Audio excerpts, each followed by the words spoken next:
Hi everyone. Okay, it looks like we've got the majority of the people joining us in at the moment. Good morning and welcome to the K3 Hub. This is our first accredited CPD session this year, and I'm really glad that you're able to take some time out of your Friday to spend with us. My name is Marie Wadeson. I'm a managing director at the K3 Capital Group, and I also lead the K3 Hub.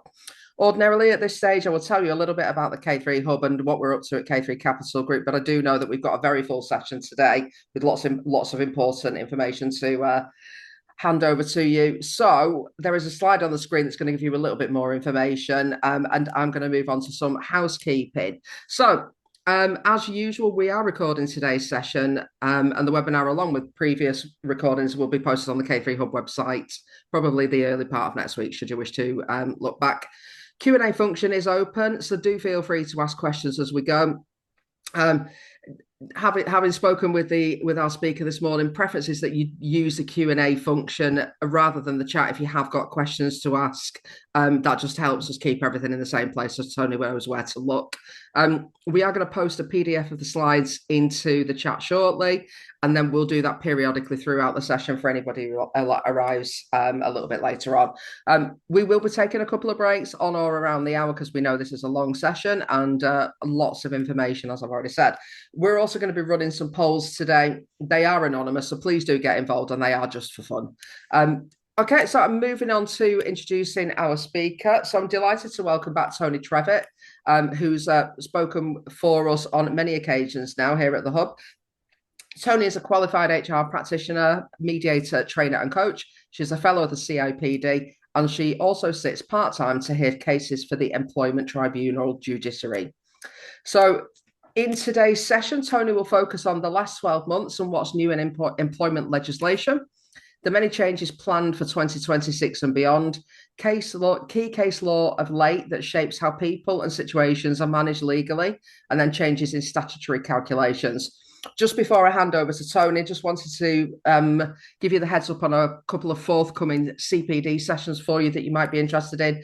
20th of March, we've got employment and payroll taxes. Invites will be going out for that next week, so do watch your inbox. And also on the 27th of March, we've got a tax issues associated with the different business structures session running. That is extremely popular, so do put your place on that as quickly as you can do. There's a link on the K3 Hub website if you want to register, and there'll be invites going out as well. That's all for me for today. So I'm going to hand you over to Toni to get underway. Thank you so much. Thank you, Marie. And welcome everybody. As Marie said, we've got a lot to get through today. We've got a 3-hour session and it's a year since the last update. So there's a lot to tell you about. Hopefully the screens are moving. Marie's already very nicely introduced me to you if I haven't met you before. So thank you very much for doing that. I did hear, as Marie said, I sit and hear cases for the Employment Tribunal Service. I sit in South London, and I did hear a solicitor friend of mine recently say that they were trying to get a 3-day case listed, and the tribunal had said the earliest was 2029 for a 3-day hearing. So it is amazingly busy and proper backed up at the moment. The last we heard in our region was that there were 515,000 people waiting for an employment tribunal hearing, and open cases are up 33% on last year. So it's busy, lots of cases and lots of case law as a result of that. So as Marie said, this is our agenda. I won't reread it to you, but there's lots of upcoming employment law changes in 2026. There are significant changes, and there's lots coming in 2027 too. And this is all part of the phased rollout of the new Employment Rights Act. So during the session, we'll definitely look at all of that. We'll look at some of the most kind of common and useful employment law cases as well. And we'll look at what's likely to come in next year too. So we've divided the session into these 4 areas. We'll try and have a break every hour. If you have any questions, please load them in the Q&A and I'll try to get to them either during the session or I'll come back to people afterwards. So that's broadly how it will work this morning. I do have a bit of a strange thing going on one of my screens, and it says, please move this window away from this shared application. I don't know what it's talking about, but as long as you can see everything, we'll just ignore it and carry on. If there's any issues, I'm sure someone will let me know. So if you've been on one of my sessions before, you know I love to start with a little look back at a few headline grabbing cases, or at least headlines that grabbed me. And some tribunal cases have the power, I think, to stop people in their tracks and make you wonder if the world has gone balmy finally. But often those cases cast light on everyday kind of workplace issues or moments that people experience and the events that lead up to them and the consequences that follow them should litigation be a result. So sometimes it's misjudged jokes and wind-ups to outright, discrimination. So let's start with a couple that stood out for me. This case with the cooperative group was where a warehouse operative with, I think, about 10 years service succeeded in his unfair dismissal claim after he was sacked for making high-pitched Michael Jackson-esque noises at work, among other noises he liked to make. Behaviour which his employer decided constituted gross misconduct. It's a new one on me that someone's noises might lead to their dismissal for gross misconduct. Gross misconduct means no notice. You leave with immediate effect.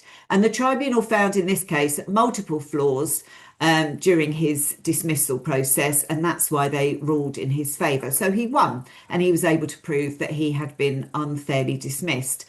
The issue central to this case began when his employer did some bullying and harassment training. And at the end of the session, an employee who was referred only as SM reported to the trainer that the claimant had bullied and harassed him. And I do lots of this kind of training annually for many employers who repeatedly, I've worked with a large insurance company, and they train all their staff every year, once a year, on equality, diversity and inclusion.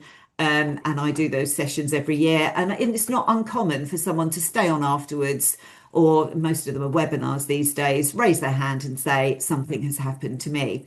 Anyway, on this case, that's exactly what happened. And the report was made to the trainer from SM that there were issues in relation to this claimant. And the SM talked about these high-pitched sounds synonymous with Michael Jackson, but worse still said, and he also made monkey-type noises, and that he had felt, upset, bullied for, some considerable amount of time because of the kind of noises this person made. Anyway, he decided to raise it only because another colleague had also been witnessing that kind of behaviour. So finally, it wasn't a he said situation, it was a we have said. And that's not uncommon for people to wait quite a period of time before they make complaint. So complaint is raised. This led to the claimant being suspended, and the allegation was breach of the bullying and harassment policy. And he was informed that this concerned discriminatory behaviour that had caused hurt and offence to a colleague. He was never given the colleague's name. Lots of interviews were conducted. More noises were identified. And this one stood out for me. The claimant would apparently quite regularly make an orgasmic noise at work. So reminded me of Harry Met Sally. But anyway, there's now a range of noises that this claimant likes to make. And when this was put to the claimant as part of the investigation, he accepted that he did make some of these noises, nothing that could be race related or racist, but he in particular said, yes, one of them could be described as orgasmic. There you go. He also said that thinking back on it, it probably wasn't appropriate for the workplace. So the company decided to go through with disciplinary action, and he was eventually dismissed for gross misconduct. He appealed. The appeal wasn't upheld. And in any event, he got very angry halfway through the appeal meeting, started to bang his fist on the table, and then left. So where did it all go wrong? Well, there's lots of learning points here that the tribunal said. First of all, they said the exact reason for dismissal wasn't clear. The dismissal letter was far too general. They should have identified what noises it was the claimant had made and what noises they found he hadn't made. Nevertheless, the tribunal outlined that the respondent clearly had stated the dismissal was after inappropriate noises or embarrassing juvenile noises had been made, and they were offensive to an employee. So it was fair to have led to a disciplinary process. What they didn't find was fair was to have dismissed him for it. Some other sanction, like a final warning, was more appropriate. But the tribunal agreed a reasonable investigation had taken place. They agreed the noises were inappropriate. The individual had, of course, admitted to those in any event. Um, but where they also fell short was that they claimed to have a zero tolerance policy against workplace discrimination, harassment, and bullying, as do most employers. Most policies say zero tolerance, which means don't do it at all. But then a tribunal will look at the reality of a workplace and say, well, do you always uphold zero tolerance, or do some things get through? And the claimant here was not aware that there was a zero tolerance policy, was not aware his behaviour could amount to gross misconduct, and was not aware that it could lead to his dismissal. And this is particularly true as it had been going on for so long and had been overheard by other people. So all the evidence pointed to the fact that the claimant hadn't been provided proper training, hadn't been provided the policy, didn't understand what this meant in practice. And there's the matter of warnings too. You know, if something's been ongoing and known and not dealt with, then it's very difficult to at some point jump straight to gross misconduct. So given the claimant's lack of knowledge of the policy and training, no previous warnings, the tribunal believed it wasn't reasonable to have dismissed him, and therefore he was found to have been unfairly dismissed. But they weren't done there, because they did find he was guilty and culpable and blameworthy of inappropriate conduct, because some of those noises were admitted, and they therefore halved his compensation. They reduced it by 50%, which meant he received, I think it was 10,600-ish, instead of, double that sum. I had a case once years ago where we reduced someone's compensation by 100%. So we felt procedurally they were unfairly dismissed, but substantively dismissal was the right outcome, and therefore it was right to remove all their compensation. So this person, I remember, was particularly happy for about 5 minutes when they told they'd won, and then they were quite upset when they told they'd won nothing because it was all going to be removed. And there you go, lots of learning points here. I mean, as I said, I train on this all the time, and I'm going to add to my training not to make offensive noises. I told you last year about a case where a woman was slapped on the backside in a meeting with a ruler. I've since added that to my training. Don't slap people on the backside with rulers either. Sometimes you have to go back to basics. But there you go, the Michael Jackson orgasm case. Then we had this case. This was an office manager who called her manager and another director D heads. Obviously, there's a whole word that goes after the D initial, but I'm sure you can figure that out, during a meeting. And she too was found to have been unfairly dismissed. The judge said that this was a one-off comment in a heated moment meeting. And while it wasn't acceptable, it didn't amount to gross misconduct or something so serious as to justify immediate dismissal. The full comment that she said in the meeting was, if it was anyone else in my position, they would have walked out years ago due to the goings on in this office. But it's only because of you two D heads that I stayed. So she said it in a friendly way. I think she was trying to argue. Anyway, she got £30,000 and lost nearly half of that in legal fees. But anyway, there's always more to the headline. This was a very small employer, 6 employees, scaffolding and brickwork company. And the 2 people that she said this to were actually her brother and her sister-in-law. And that's all part of the factual matrix that goes into decision making for these cases. Apparently, her brother responded by saying, "Don't call me and my wife an effing D-head." And she said, "I've only said it in a jokey fashion." She tried to kind of, play down the offensiveness of that it might be offensive to other people. To which her brother said, "Well, that's it. You're sacked. Pack your kit and F off." She said, "Okay, I'll go." And then they tried to unpack that later when she brought her claim and said, no, we didn't mean to dismiss her. Pack up your stuff and F off wasn't a dismissal, which of course all failed with the tribunal. It's pretty clear what you mean when you say that. So there you go. They also, interestingly, tried to produce file notes of that meeting that the claimant said were never made at the time. And when I take notes in meetings, I always make a note of who is making a note, because I've seen this many a time when somebody tries to later produce a very thorough or different note of a meeting, and when in fact there was only one person writing anything down at the time. So if you're ever in that situation and you're in a meeting where there is one note taker and no one else is writing anything down, I would be clear about that. And the tribunal's pretty upset that they tried to produce this document at some later date and backtrack a disciplinary process. But there you go. So in some circumstances, even being that rude might not be worthy of a gross misconduct dismissal. Every case turns on its, different facts and circumstances. The other thing to remember, if you do lie about something and you're found out about it, I'm definitely not promoting ever lying. Please don't do that. But if someone does, and then they're proven to have lied, then the tribunal is probably going to say, we now don't believe your evidence. We now find evidence of others likely to be more persuasive because your credibility was lost. You lie about one thing, you've probably lied about everything. And there were also costs made against this respondent for the way that they'd dealt with this case as well.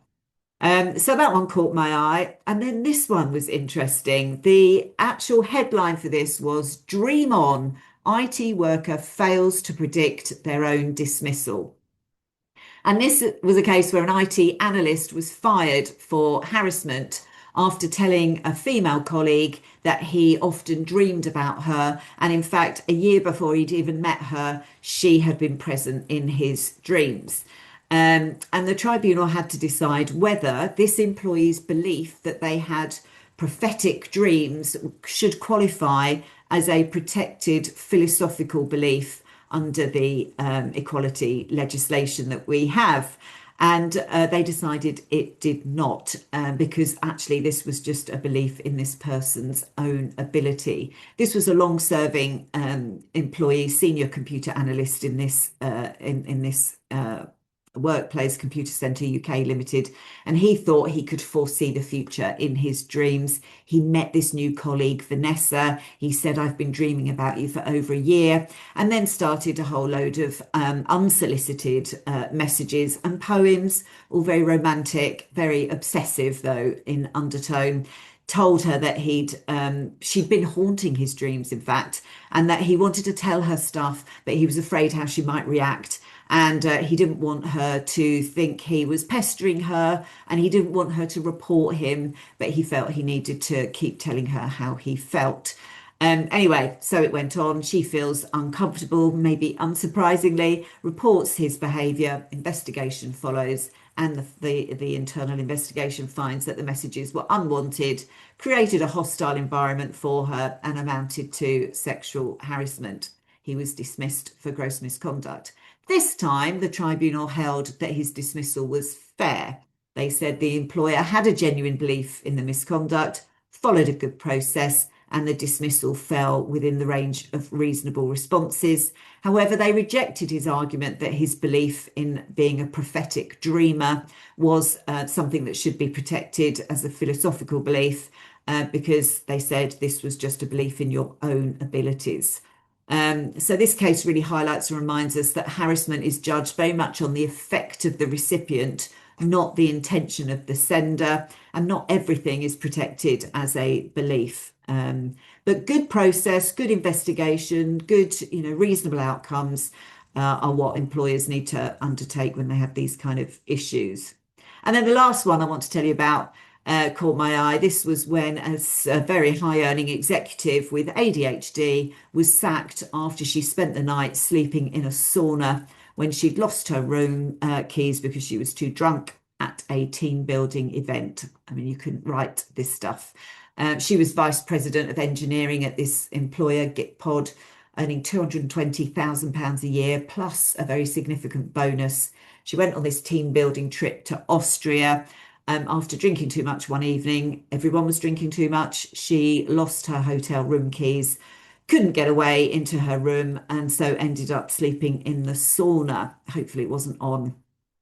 So, although unusual, this could have been seen as an embarrassing mishap. 2 months later, she was dismissed, and the official reason given was that her actions had caused colleagues to lose confidence in her leadership. Never a good idea to wait 2 months to rely on something. Anyway, the tribunal heard lots of evidence about this, that she had ADHD and a dyslexia diagnosis. She said she felt often overwhelmed. She sought support from her employer. That was never given to her. She sought an occupational health referral. That was never actioned. And she said her behaviour at the retreat, drinking too much, losing the key, making an unwise decision to sleep in a sauna, was all linked to her ADHD related forgetfulness and the executive function challenges she had. And that was found to be correct. She brought 3 claims: failure to make reasonable adjustments by reason of her ADHD, discrimination arising from her disability, that being ADHD. And she also said sex discrimination. Men were as drunk as her and weren't treated in the same way, but she failed on that one. So we've got to be really mindful when people have a diagnosis such as this, especially if they highlight difficulties that they're experiencing. If people ask for adjustments, we should look at them. If they ask for a referral because they're struggling, then we should do that. And the tribunal, as I said, found that her forgetfulness and her poor decision making was related to her ADHD, and therefore that was discriminatory. So, lessons to learn. Reasonable adjustments are a legal duty. Once an employer is aware of a disability, they must act. Failing to act is unlawful. There's great impact from neurodivergence that should be recognised: forgetfulness, overwhelm, poor decision making on occasions, carelessness can be disability related effects. Senior leaders need support too. The same legal protection applies to everyone, regardless of pay or position. People need to be trained on how to deal with these kind of things. Line managers are often that first line of support, and if they're not aware, their requests can be ignored or mishandled. We need to document everything, keeping records of requests, adjustments, steps taken, reasons steps aren't taken, notes of meetings. They're all really important. And if there is ever a tribunal, they are absolutely essential defence material. Using occupational health or a needs assessment is a really good idea. Don't make assumptions. You might know one person with ADHD that doesn't have that difficulty. That doesn't mean everyone is the same. So, make no assumptions. Deal with each case on its own circumstances and facts. And think about culture, off-sites, alcohol. I've sat on many a case where alcohol was the difficulty or the poor issue in the whole circumstances. So, if we've got events that include alcohol, think about how they are managed. Prevention saves you money. I've always said that.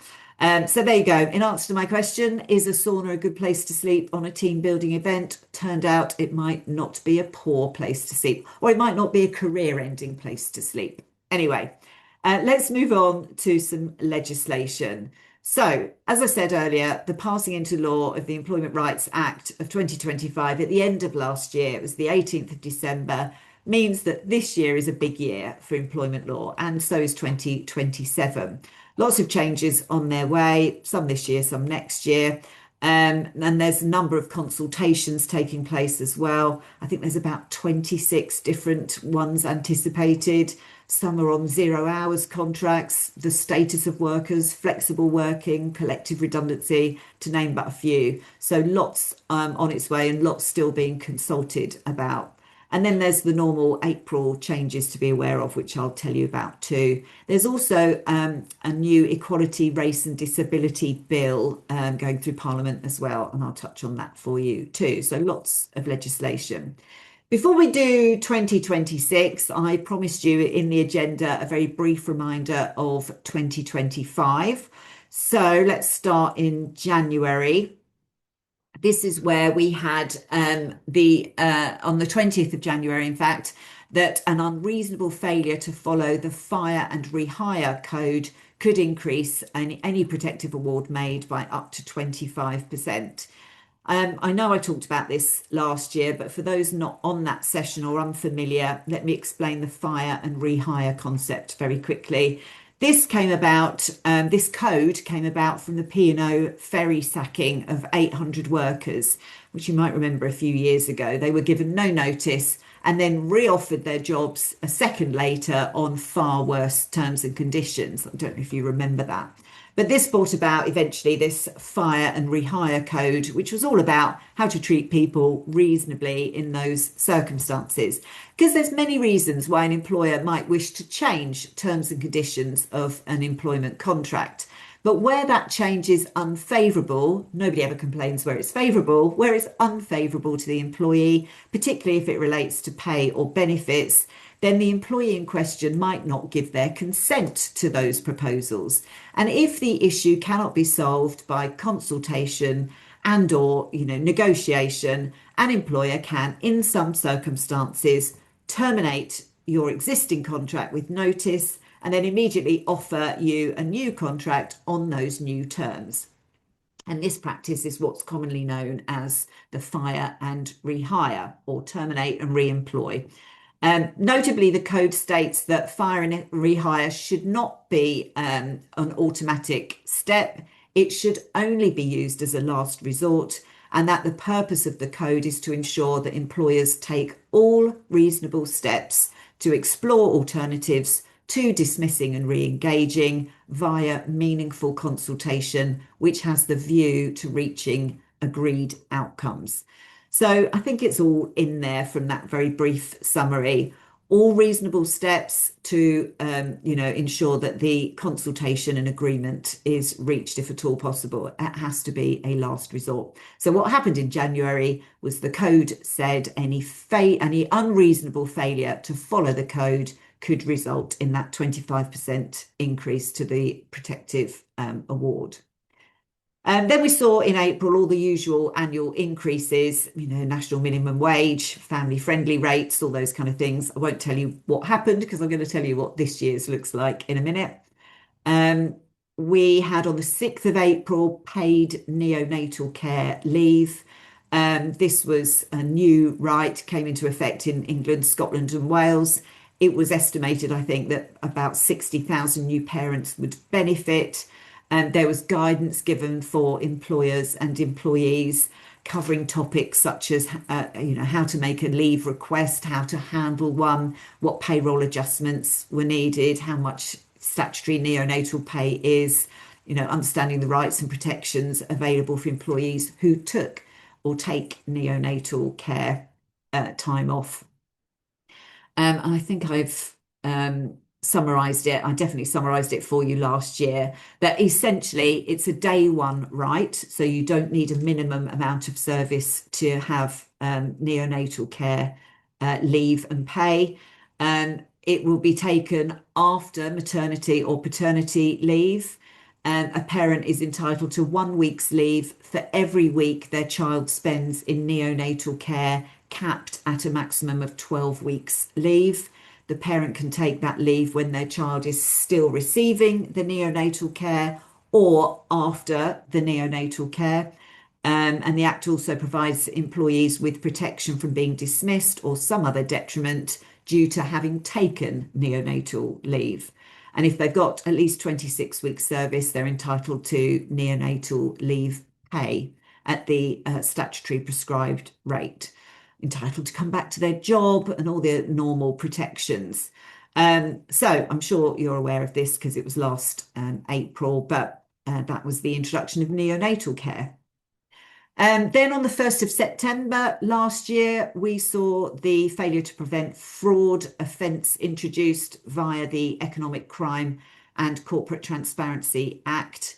Enforcement agencies now have far greater powers to hold companies accountable for any fraud committed by their employees or representatives. And if the company gains any benefit from that fraudulent conduct, whether directly or indirectly, then that's when they become liable under that new offence. And a conviction could result in unlimited fines, regardless of whether the individual themselves is prosecuted or not. This only applies to large organisations To be a large organisation, you have to meet 2 of 3 criteria. Either you have more than a £36 million turnover, you have more than 18 million in total assets, or you employ 250 or more employees. So this is only something for those larger employers. And I've put up on this slide the name of that legislation and the date it came into effect. So it, as I said, it captures fraudulent conduct carried out by associated persons, and that includes employees, agents, subsidiaries, those that act on behalf of the organisation. And the fraud has to be committed with intention of benefiting the organisation or their clients. If you're one of those large employers or you represent large employers, then that's probably of interest to you too. Then at the end of last year, 1st of December, the HR1 form was updated. This is the official form that employers have to use in large scale redundancies. That's 20 or more people affected. And this is the form that is used to notify the Secretary of State via the Insolvency Agency. It's about collective redundancies, and it's a requirement under the Trade Union and Labour Relations Consolidation Act. And as I said, a collective redundancy is a large-scale redundancy where an employer proposes to dismiss 20 or more employees at a single establishment within a 90-day period for reasons not related to the individuals concerned. So it can also apply in those fire and rehire circumstances. So it applies to collective redundancies, i.e. people leaving, but it also applies to big collective change. So where people aren't leaving, but they might be worse off, and you might end up, if there's no alternative, in that fire rehire situation. So there we go. We saw the changes to that form. And you have to comply with it. It's a criminal offence if you don't. Failing to complete that form or undertake the collective consultation is, as I said, a criminal offence that can result in companies and directors or senior officers being prosecuted. It comes with unlimited fines as well. And it also comes with the problem that any employee dismissed might be dismissed unfairly because of the failure to do the collective consultation process. So 20 or more people affected in some way, don't forget that there's this additional step. And it's quite prescriptive what you have to do to fairly consult in a collective consultation scenario. Also on the 1st of December, we saw the ACAS early conciliation window double from 6 weeks to 12 weeks. What does this mean? I hear you say, or rather I've imagined you might say, well, this is the mandatory free confidential service that ACAS offer when somebody brings a tribunal case. They don't offer it from the goodness of their heart. They offer it because they're required to. And a conciliator, an ACAS conciliator, will contact an employer when a tribunal claim goes in to try and resolve the issue. And what's happened is instead of having 6 weeks to try and resolve the issue, they now have 12 weeks. If someone wants to go to a tribunal, they've got to go through this ACAS process first, fill out the form, say if they want early conciliation or not. You can say not. You don't have to go through that process. The employee can say they don't want to. The employer can say they don't want to. But you have to go through the process in order to get something that's called an early conciliation number. You can't raise a claim to the tribunal without inserting the EC number. So that's why it's mandatory.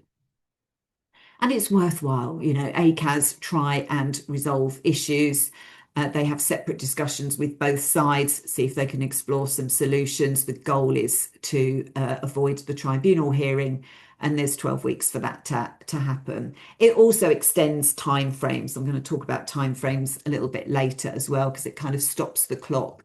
If settlement is reached, then it's binding. ACAS produce something called a COT3 form, COT3. Both parties sign it. Both parties have to stick to it. It's legally binding. If no agreement is reached, then the early conciliation certificate is issued with that number. The number goes into the employment tribunal claim. ACAS have recently reported a 26% increase in early conciliation, And that really goes hand in hand with the increase in cases. And the wait to get a conciliatory is about 5 weeks. So doubling it to 12 weeks is pretty much essential, to be perfectly honest. Okay, and another change that took place as soon as the Employment Rights Act legislation was passed on the 18th of December 25 was that the minimal service level rules for strikes in some public services was removed. So these were rules, you might remember this, there were so many strikes at the time when this legislation came in.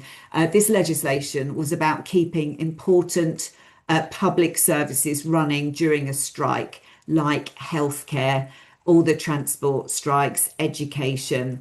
But in practice, this was a technicality, as even though the legislation arrived, no employer ever invoked the powers that they had, and now it's gone because it was repealed on the 18th of December. So I see little point in telling you any more about it because it was here, it wasn't used, and then it went. Then also we've had the something called the Data Use and Access Act. It's shortened to the DUAA. This act arrived and brings significant changes to the data protection landscape, if that's an area you're involved with. It includes targeted reforms to the GDPR legislation, to the Data Protection Act, and it received royal assent in June 2025, but its provisions are coming into force in stages. They started in June last year and they will continue through to June this year. So if you're involved and you're on the receiving end of a data subject access request or a DSAR or a SAR, you'll know that these are pretty costly and time consuming, often involving complex and large scale amounts of data that has to be carefully examined and considered.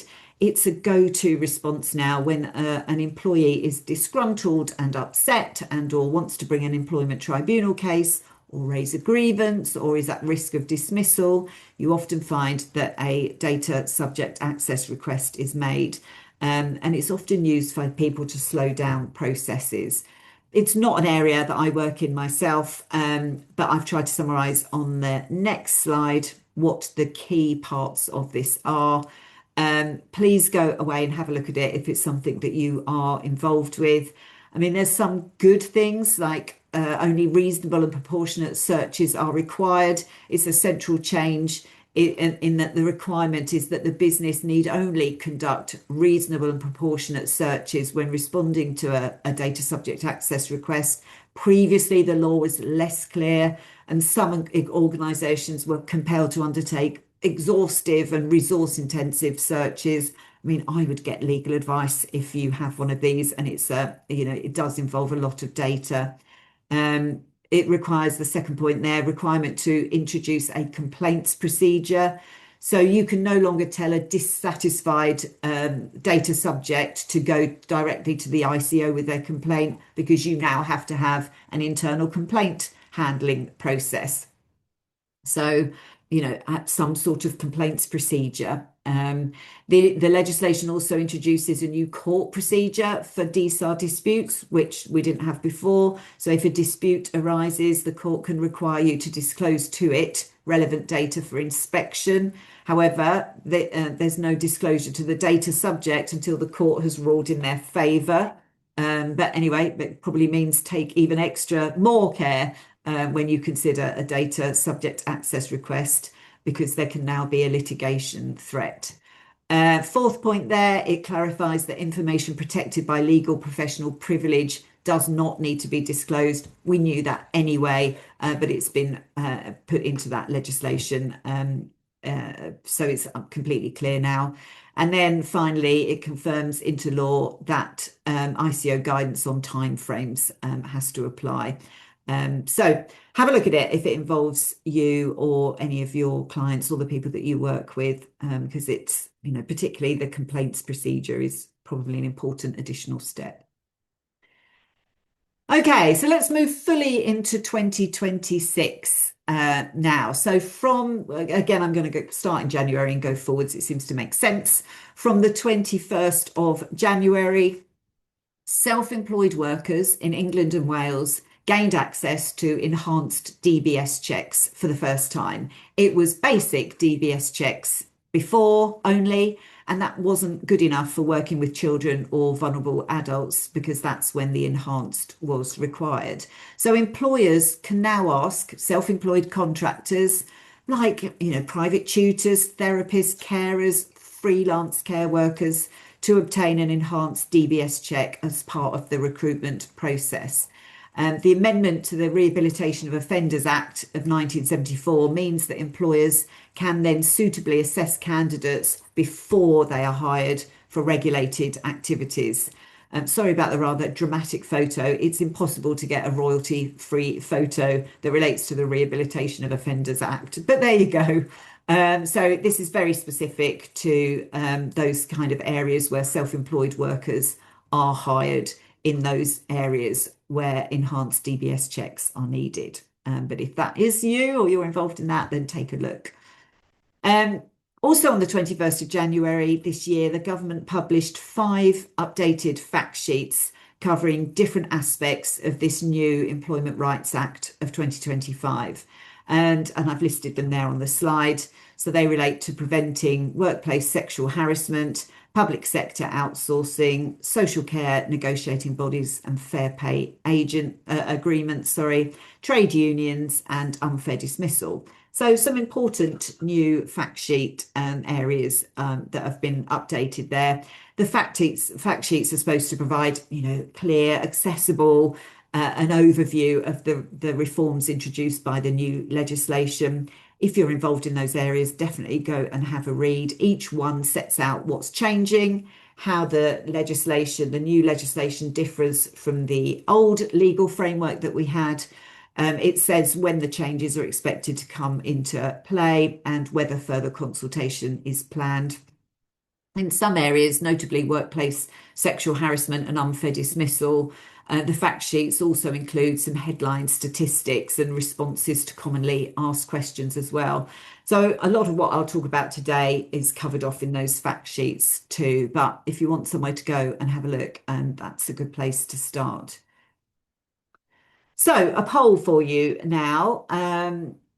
If 100 workers are eligible to vote for a strike and 49 of the 100 vote and all 49 vote in favour, can the strike go ahead?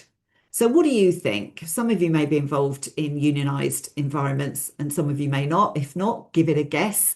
So 100 workers are eligible to vote for a strike, 49 vote, all 49 vote in favour. Can the strike go ahead? So just answer yes or no for me, please.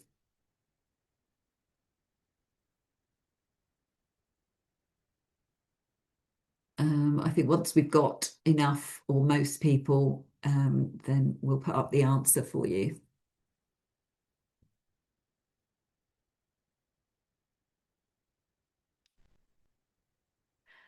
And I hope you can see that answer. I think it's a pretty good split. So 49% of you said yes, if that were to take place, a strike can go ahead.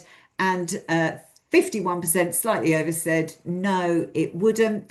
And the majority there, it's a tiny majority, but it's still a majority, are right. No, it wouldn't, because whatever numbers there are, you still have to have a 50% turnout requirement. At least 50% of all the union members, the employees that are union members entitled to vote in that ballot must vote. And then at least 50% of those who vote must vote in favour. So if there's 100 people in the ballot, as in our example, at least 50 must vote for this to get off the ground at all. And here only 49 did. And then once we know how many have voted, the majority must vote in favour in order for it to go ahead. Thank you very much. That was very split down the middle. I've got another one, I think, for you now. Yes. So if 100 workers in an important public service are eligible to vote for a strike, and this time 50 vote, so we've got the majority now, we've got 50% now. Of those 50 who voted, 39 voted in favour, so it's a majority of the 50. Can the strike go ahead? So similar, 100 workers again, it's a public service. If 50 decide to vote, and 39 vote in favour. Can the strike go ahead? Another just yes or no. I hope this highlights how complicated it is when you get into trade union related legislation and unionised workplaces. So yes or no. Let's see what people think this time. Oh, this time we've got a bigger majority. So 64% have said yes and 36% have said no. And again, the majority have it. The answer is yes. This time, the 50% turnout is met and a majority have voted in favour. Now, some of you might be saying no, because it used to be in important public services, there was a third obligation to get a strike over the line. And that was that those who voted in favour as a number had to be equivalent to 40% of the total. So pre the 18th of February, when the legislation changed, the answer to this question would have been no. You would have had to have had over 40%, so that's 40 or more, saying yes. And in this example, I told you that only 39 said yes. However, the legislation has changed. That 40% is no longer a necessary step. So as of the 18th of February, this strike could go ahead. So soon, unions will only need a simple majority of the members who respond to a strike ballot to vote in favour, and then the vote will be able to go ahead. Because, I'll tell you about this a bit later, the 50% turnout is disappearing as well. So not only is the 40% gone, but soon the 50% will go as well. And that essentially means if we have 100 people eligible to vote and only 10 can be bothered to vote, only 10 people vote, as long as 6 vote in favour, the strike can go ahead. So the number of people that have to say yes to a vote will decrease massively from what is necessary at the moment. But I'll remind you of that when we get to the right date. Okay, thank you for doing that. Right, also on the 18th of February, just 2 days ago, other changes took place that relate to trade unions. And it just makes it all a little bit more or a little bit less burdensome for the trade union to organise industrial action. And I'm going to put the main changes onto the next slide. But essentially, unions will need a simple majority vote for industrial action, for a strike or action short of strike. It will give greater protection for people dismissed whilst taking part in industrial action. It becomes automatically unfair. The time needed to give notice of a strike will reduce. There's changes to picketing rules. Industrial action mandates will last longer, and industrial action and ballot notices will be simplified. So, as I said, I've put it up on the next slide. This is obviously very particular to workplaces where there is a trade union recognised. So I won't give you any more detail on it. As I said, it essentially makes bringing an industrial action into a workplace easier, less burdensome for an employer, for a trade union, sorry. So I think it summarises it fairly straightforward on this slide. But if there are any questions, let me know, or go and have a look at this legislation. I do lots of training and lots of work in unionised workplaces. I train managers on what they need to know when they're negotiating with employees that are trade union members or trade union representatives. There's lots of legislation, lots of bureaucracy, lots of rights and protection for people. There you go. So that's the trade union piece.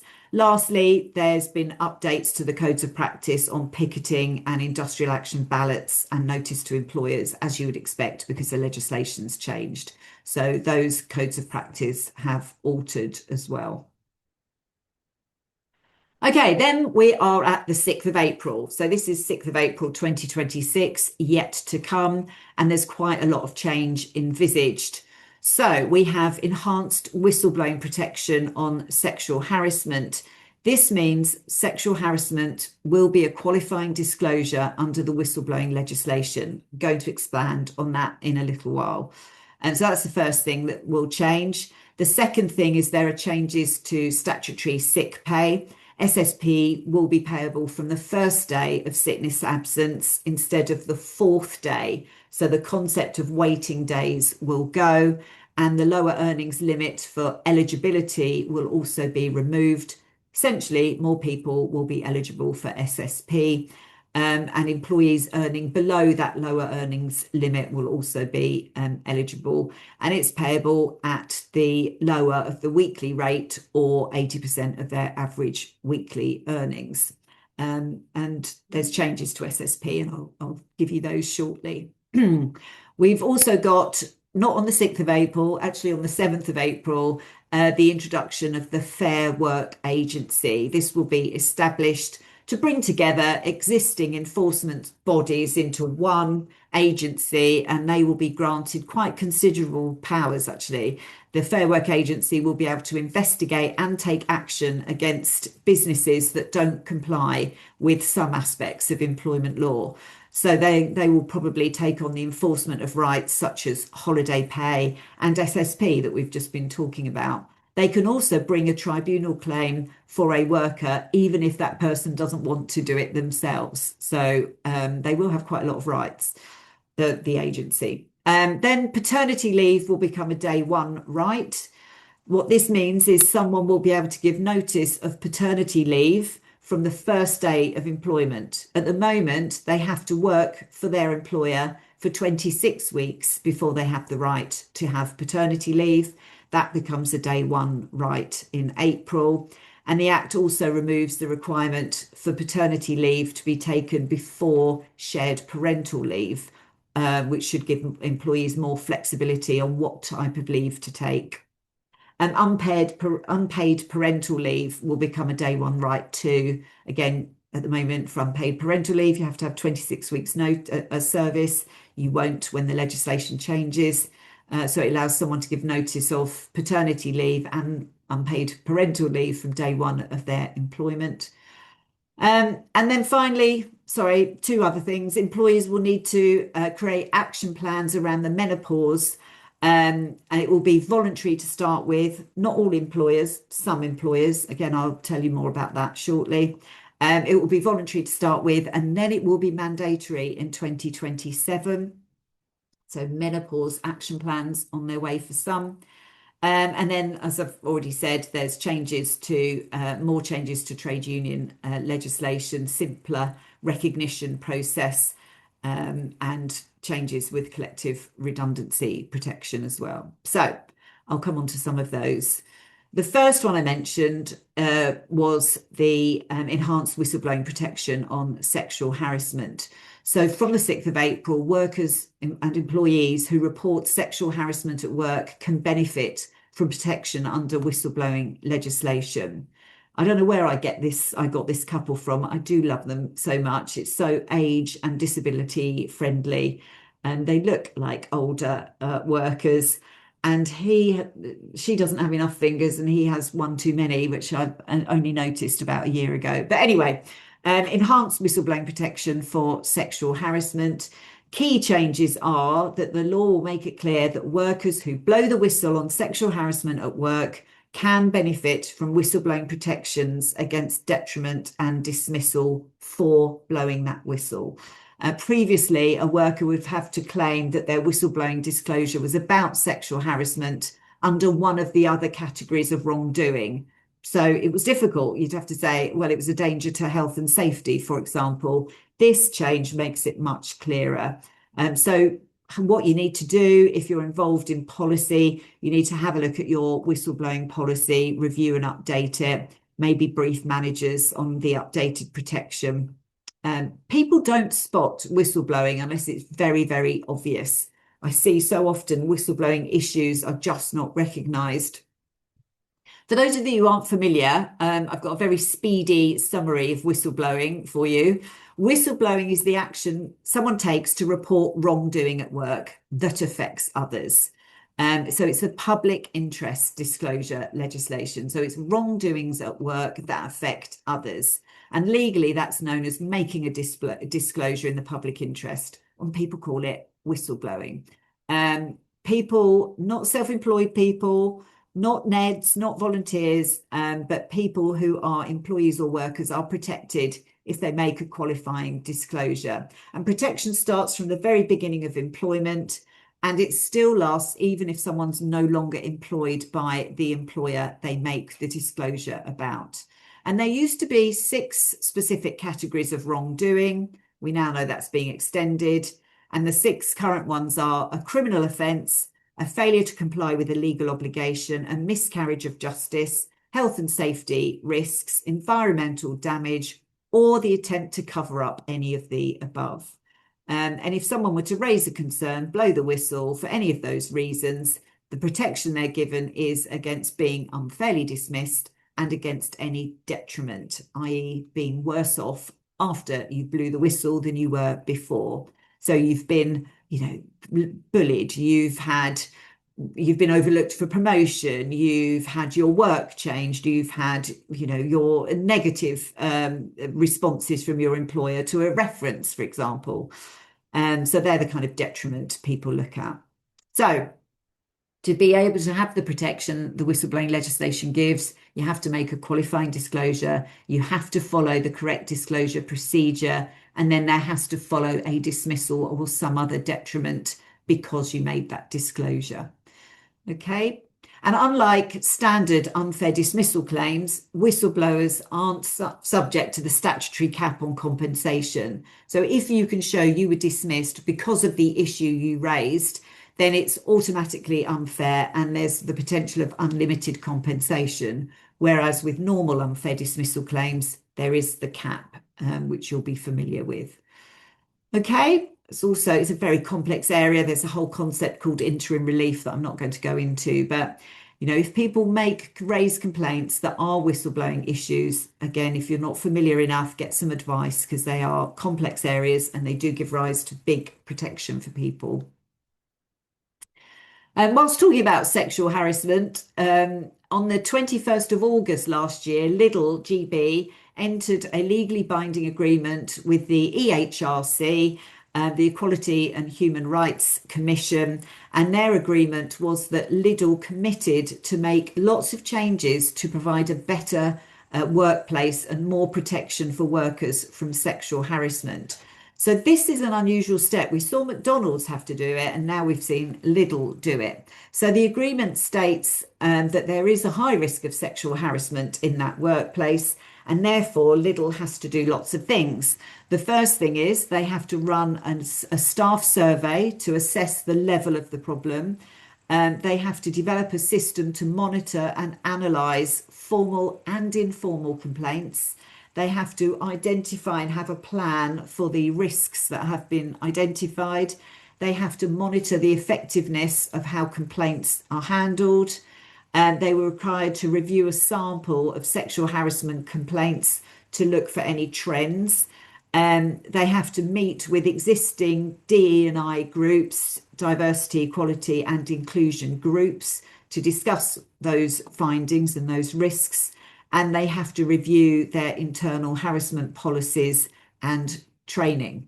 So this came about from a particular tribunal complaint brought by a lady called Miss Hunter, where Lidl was found to have failed to take reasonable steps to prevent the sexual harassment of this staff member over a number of years. And the headline for that case, I love a headline. This headline said, "Laddish culture costs Lidl 50,000 after female employee won sexual harassment complaint." I always talk about the importance of staff training and good policies and people knowing about the policies. And this Hunter and Lidl case is a classic example of why employers must well publicise, update, enforce and educate on their policies. And I don't think you can underestimate the importance of good line management, dealing with issues, being open to hearing issues, making sure people feel safe to raise problems at work and so on, setting the right tone, being the right role model, all of those kind of things. This was an employee, Miss Hunter, and she was paid quite significant compensation because her manager and other staff thought the way she was treated was nothing more than workplace banter. Oh my goodness, if I had a drum to bang about workplace banter, it would be that. So she worked for Lidl. She was a teenager when she joined and was almost immediately subjected to unwanted advances and comments from fellow employee. She complained to her store manager. He said, I think you should take it as a compliment, which is amazing. And that he wasn't surprised by that kind of comments, and it's just a joke, and made jokes about it. So she found no support at all. She continued to be harassed. This included by deputy store manager. She had her backside touched, her thighs, her waist. He attempted to hug her on several occasions. He actually slapped her backside. He made a number of highly sexualized comments to her, asked her about her sex life, her underwear, her appearance. And in the end, she resigned and brought a claim. And I don't think you'll be surprised to hear that she won. So it was put down to be workplace banter. And one of the managers actually even said, come on, it just lightens the atmosphere. Other managers took part. There was even a ranking of female employees on their perceived attractiveness by a line manager. And none of them seemed to understand how upsetting and offensive all of that behaviour was to this individual. So there you go. I think we've got to make sure that people understand what the rules are, the policies are good, we've educated and trained, and that line managers step in and deal with issues. And in this case, it was found that Lidl had failed to train on its anti-harassment policy or explain the duty to managers. Staff training, I think they said, was poor to non-existent. There you go. She got £50,800 odd pounds. Which included £22,000 for injured feelings and interest on her award too. So prolonged sexual harassment over a lengthy period of time was the finding. Okay, before we go to SSP, it's 10 o'clock, good time for a break. Let's just take 10 minutes, time for you to have a quick comfort break. So back at 15:15, if that's okay. Give me time to have a look and see if there's any questions. So I'll see you shortly. Thank you very much.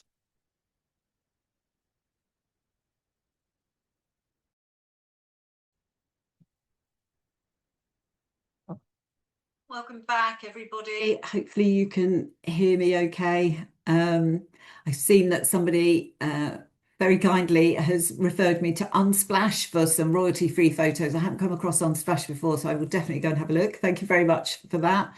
There's also a point made about the Rehabilitation of Offenders Act, and yeah, it's very prescriptive. And I've just found during the break, NACRO, which is a government body, NACRO, they actually have a great poster about what the obligations are under the Rehabilitation of Offenders Act. So worth going there for a reminder if you want to look at how long it is before something is spent and no longer has to be raised with an employer.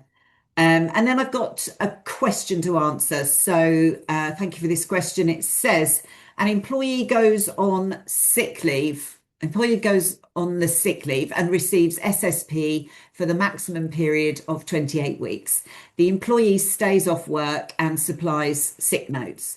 The employer is afraid to dismiss the employee for fear of being brought to an employment tribunal for unfair dismissal, for example. How can an employer safely, without being taken to tribunal, terminate the employment of an employee in those circumstances? Well, this is a very typical situation when there is long-term ill health.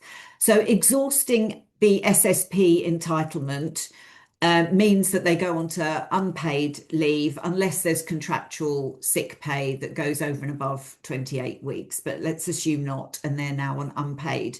As an employer, you've got to issue the employee with, I think it's called an SSP1 form, because they can go on to claim other benefits potentially. The law then doesn't say, oh, good, they've exhausted SSP, you can now terminate them without risk. But the law does allow us to terminate people's employment by reason of capability. And capability is twofold. One, certain types of capability dismissal fall into the underperformance category, and other types of capability dismissal fall into the sickness absence category. And long-term sickness absence without the ability for someone to return to work within a reasonable time frame is a potentially fair reason to dismiss, but you've got to follow a fair process. And one of the things that I always have all my clients have in-house is a short and long-term absence management procedure. Set out how you will deal with either repeated short-term absence or a long-term ill health absence. Set out the steps. What meetings will you hold? When? What will be covered? What's the risk to employment? You know, obviously, if someone's off for 28 weeks, that's a very long time, and potentially they could have a disability under the disability protection under the Equality Act. And if someone has a disability, then we've also got that obligation to look at reasonable adjustments to allow that person to work. So there's another step that needs to be taken there. So the answer to the question is that it is lawful to dismiss people on long-term absence, but you have to follow a fair capability dismissal process. And if you have a policy that sets out what that process is, it makes life so much easier. Obviously, where you have to have up-to-date medical a medical assessment before you consider dismissing, and it's there that you would say, what's the prognosis? How much longer is this person likely to be off? Will they be returning within a reasonable timescale? And it's almost a balancing act that a tribunal will look at. You've allowed that person to remain an employee for 28 weeks, so you've covered their absence in some way or another. Has the balance now tipped that you can't continue to do that, or it's too expensive to do that, or whatever, you know, it might be. So you can dismiss people on long-term absence. You have to follow a fair capability dismissal process beforehand. Hopefully that's helpful. But yeah, there you go. It is possible. You just have to do it right. Okay, so we were talking about SSP. The Employment Rights Act, the new act, will require employers to pay statutory sick pay from the first full day of sickness absence, removing, as I said, the 3-day waiting period, and it removes the lower earnings limit. So eligible employees will get either SSP at the flat rate, or if they earn less, it would be 80% of their weekly earnings, so whichever is the lower. And those changes are expected to come in on the 6th of April. And obviously, it's going to increase the number of people eligible for SSP and bring forward the point at which payments must begin. So now is a good time to have a look, speak to payroll, calculate any extra cost that might arise from this, amend your policies, because most policies say SSP is payable after the waiting days. Obviously, that needs to go. Think about how you're going to manage absence going forward. Obviously, the rates change as well, which I'll come on to a bit later. But there you go, 2 changes on SSP. Let's see if I can make the slides go forward. Right. Then we have the family-friendly changes coming in on in the April changes too. So this will make paternity leave and unpaid parental leave day 1 rights, removes the prohibition of taking paternity leave if shared parental leave has already been taken. And at the same time, the bereaved partners paternity leave regulations of 2026 will extend paternity leave entitlement for bereaved partners for up to 52 weeks, where the child's mother, primary adopter or primary adopter dies within a year of the child's birth or adoption or placement for adoption. And these extended rights will apply where the child's mother or primary adopter dies on or after the 6th of April 2026. Very similar rights are provided for parents in surrogacy cases as well. Previously, bereaved partners had to rely on compassionate leave to be granted any time off to grieve and care for their child should their partner die. So again, time to update your policies.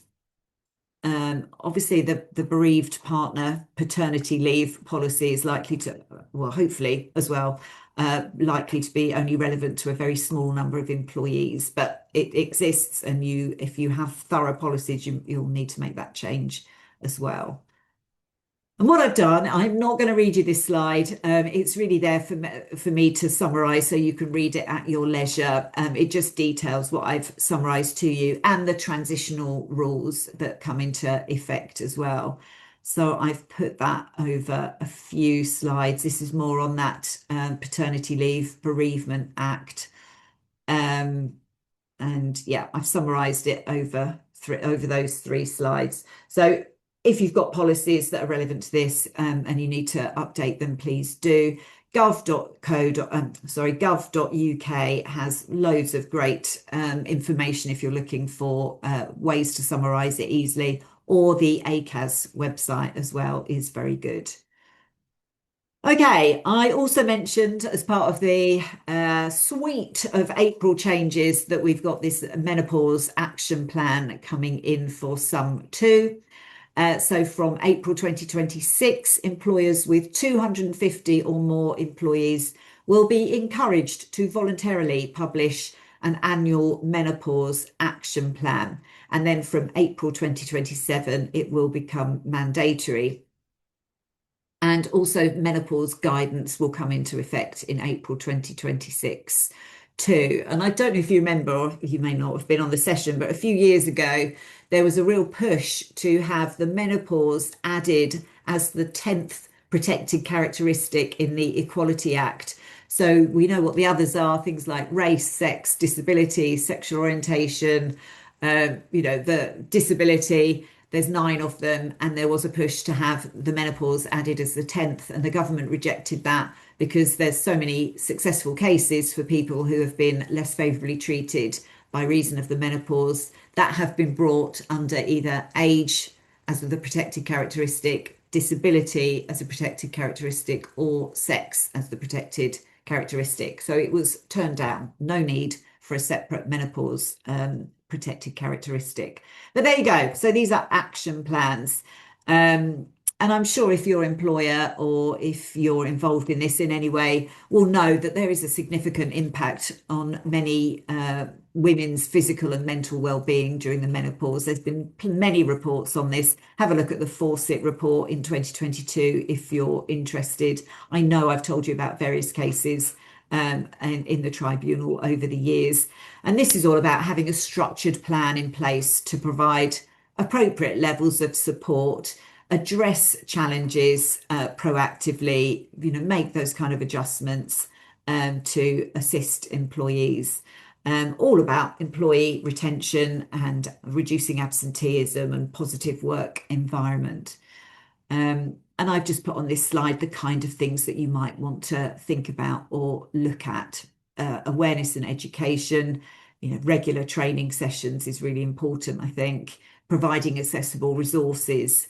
You could even have guest speakers come in and discuss health-related issues. Talking about and looking to provide a supportive workplace environment, I think is a very important part of that plan. Think about flexible working arrangements, whether that's flexible working hours, maybe some remote work options if it's possible, a comfortable workplace, temperature controlled workplaces, rest areas and so on. I work with a client who has menopause champions that offer kind of individual support and coaching for people. Third one there is health and wellbeing support. Some people offer health screening, access to medical advice. If you have an EAP, an employee assistance program, re-offering the confidential counselling services that can provide. Some employers have support groups or other wellbeing initiatives, yoga, Pilates, mindfulness, stress management, all good things, not just to support people during the menopause. Policy and procedure.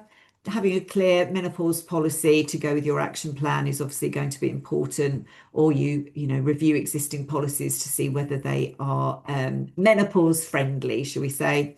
Communication and engagement, talk about these things, have line managers talk in one-to-ones with people where necessary, have that kind of inclusive culture. So it's okay to talk about it and support people. And then finally, monitoring and evaluation, track your progress, regularly review the effectiveness of the menopause action plan. Maybe you do, confidential employee surveys, try and find areas for improvement and so on. So just a few thoughts there. If you are in this category, 250 plus employees, and want to or want to do something, you don't have to just be captured by the number of employees to want to do something along the menopause. And I don't know if you remember this head grabbing, attention grabbing headline a few years ago. It was menopausal railway staff offered jelly babies. I mean, it can't help but capture your attention. How very thoughtful of Avanti West Coast to provide their menopausal employees with a gift bag that contained, among other things, a jelly baby. What a nice thing to do. So unfortunately, it wasn't deemed to be a very nice thing to do and was found to be a bit condescending, patronising and demeaning. But anyway, what they did was they gave out packs to staff during the menopausal support drop-ins, I think they called it. And it had useful items in this gift bag, things like a fan, a jelly baby, and attached to it was, sweets in case you feel like biting someone's head off, a pack of tissues in case you're feeling emotional, a paper clip to help you keep it all together, a tea bag because tea makes everything better, a candle to remind you that there's light at the end of the tunnel, and a penny to bring you good luck. I think there was also a pencil to write down the things you might forget. Oh, and chocolate, because hey, chocolate, it's a great excuse to eat chocolate. Anyway, Avanti gave out these packs and they were absolutely slated for it. I think one of the unions said the menopause is debilitating for women. It's not a joke. Rather than handing out insulting gimmicks, you'd be better placed putting in workplace policies and procedures to value and support women. Anyway, there was an awful lot of backlash. It was interesting though, because it was their menopause diversity, equality and inclusion group that actually came up with the idea. So a woman there suggested that this would be a good thing to do. So it just goes to show what one person thinks is a good thing in some circumstances may not be in another. And sometimes we need to think broader, maybe. But it definitely caught my attention a while back. A jelly baby in case you feel like biting the head off someone. Anyway, perhaps we should all have jelly babies. Perhaps that should be compulsory for workplaces. Moving on, also 6th of April, we have the collective redundancy changes. This is an increase in the protective awards for failing to comply with collective redundancy consultation. So at the moment, if an employer fails to comply with their obligations, I explained this is about 20 or more redundancies at an establishment within 90 days. If an employer fails to comply with their collective consultation obligations, then up to 90 days actual pay is payable per employee for that failure. It's really expensive to forget to collectively consult. And that's why I'm always saying to people, if you're making a number of people redundant or you're in those fire rehire situations, have you triggered collective consultation? Because if you have, it's really expensive not to do it right. So the change is that it goes from 90 days pay per employee affected to 180 days pay. It's doubled. So it becomes even more expensive. And it's one of the most simple and straightforward provisions of the new Employment Rights Act. It couldn't be simpler what they're doing. It was 90 days. It will go up to 180. Tribunals can still apply a further 25% uplift if the company failed to comply with the code. I told you that the code came in last January, so there's a further 25% uplift for failing to comply with the code. So basically, the impact of this change is employers in those large-scale consultation places face higher financial risk if they don't do it right. So good and early consultation, even more critical. Okay, leaving April now. As I mentioned, we've got more changes to trade union legislation throughout.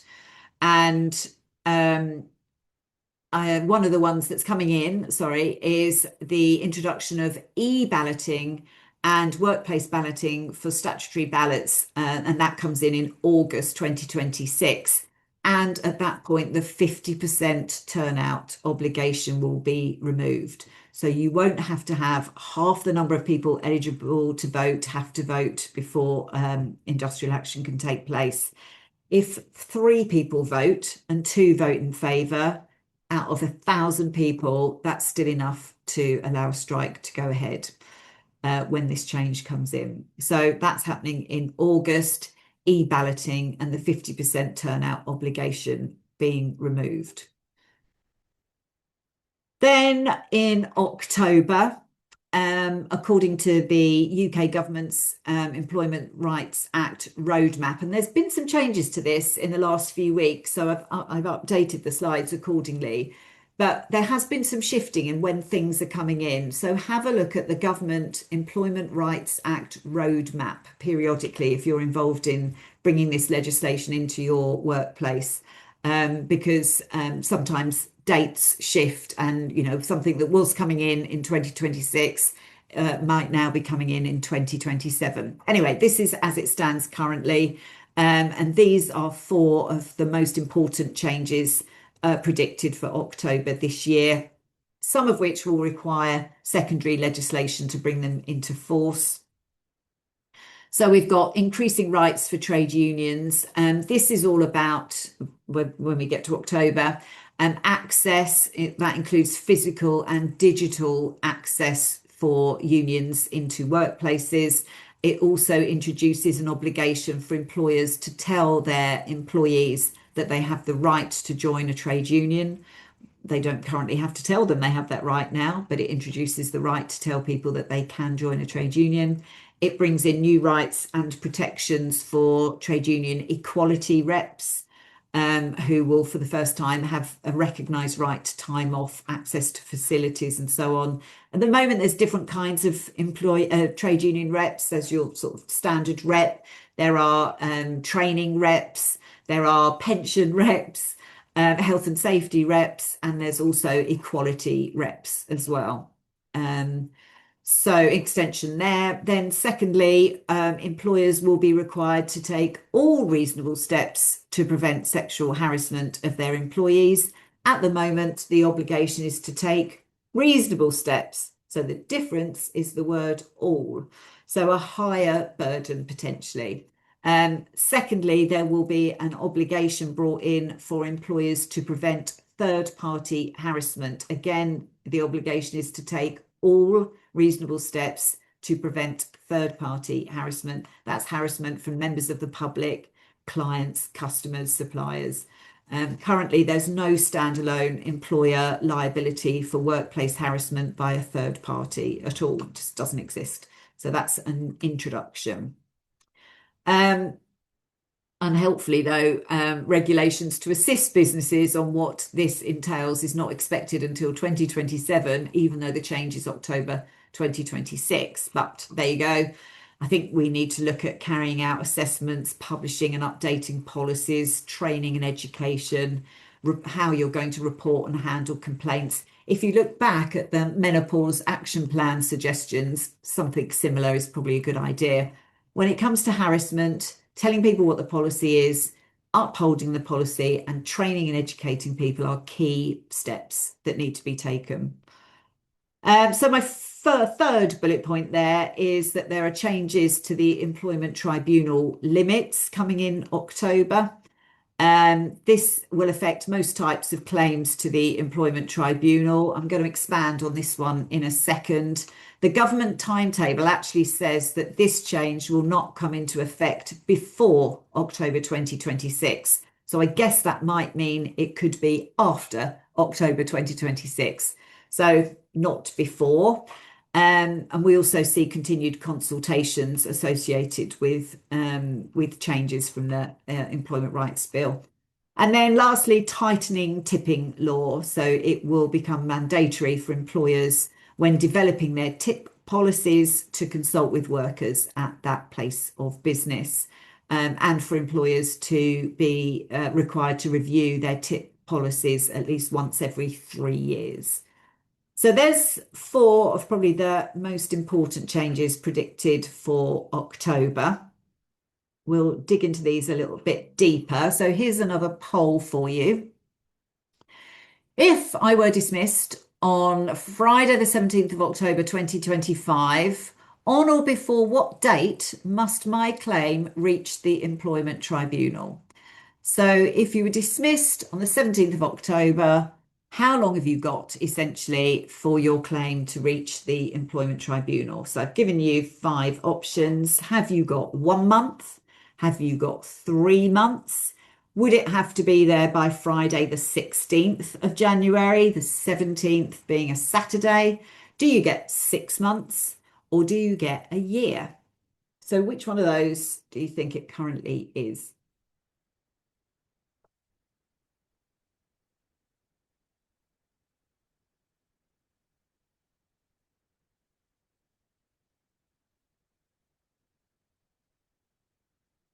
Let's see how you think which one you're going to go with of those 5 options.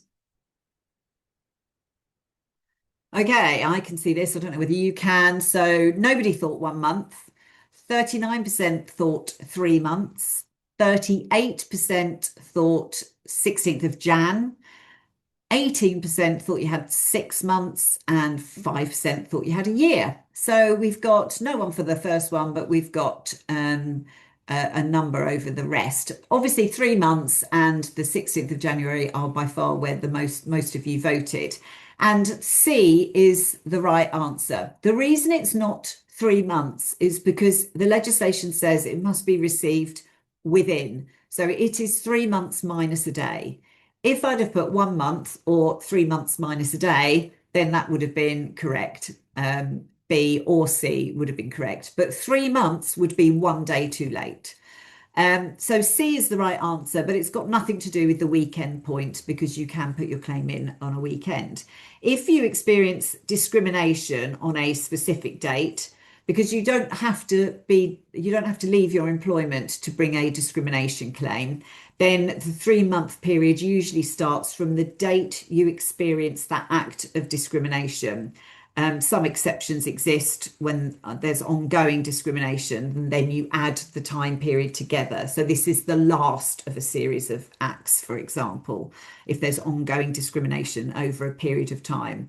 And there are some circumstances where late claims can be accepted, but they're exceptional circumstances. So remember also, before you submit your claim, you're required to notify ACAS. You have to go through that early conciliation process. And that early conciliation pauses the limitation period. It stops the clock. And we know from the 1st of December 25, early conciliation can last up to 12 weeks. It got doubled.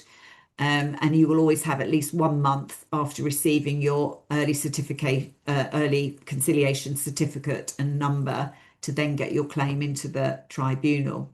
However, the reason I've put this up here is from October this year, October 2026, most time limits are going to double and they will extend to be 6 months minus a day, not 3 months. So it's a big change. It's going to give people a lot longer to decide whether or not they want to bring an employment tribunal claim. Okay, well done though. Most of you were in the right arena with that one. So I've put on this slide what it is. Time limit for most claims will be extended from 3 months to 6 months.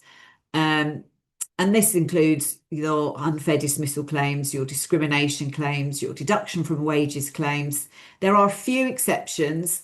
Claims for unpaid redundancy pay already has a 6-month limit, but generally employees must act as quickly as possible to meet their deadline. If you miss the deadline, you risk losing your chance to bring the matter to a tribunal. You would have to then fall into I have got an exceptional circumstance as to why I didn't meet the deadline.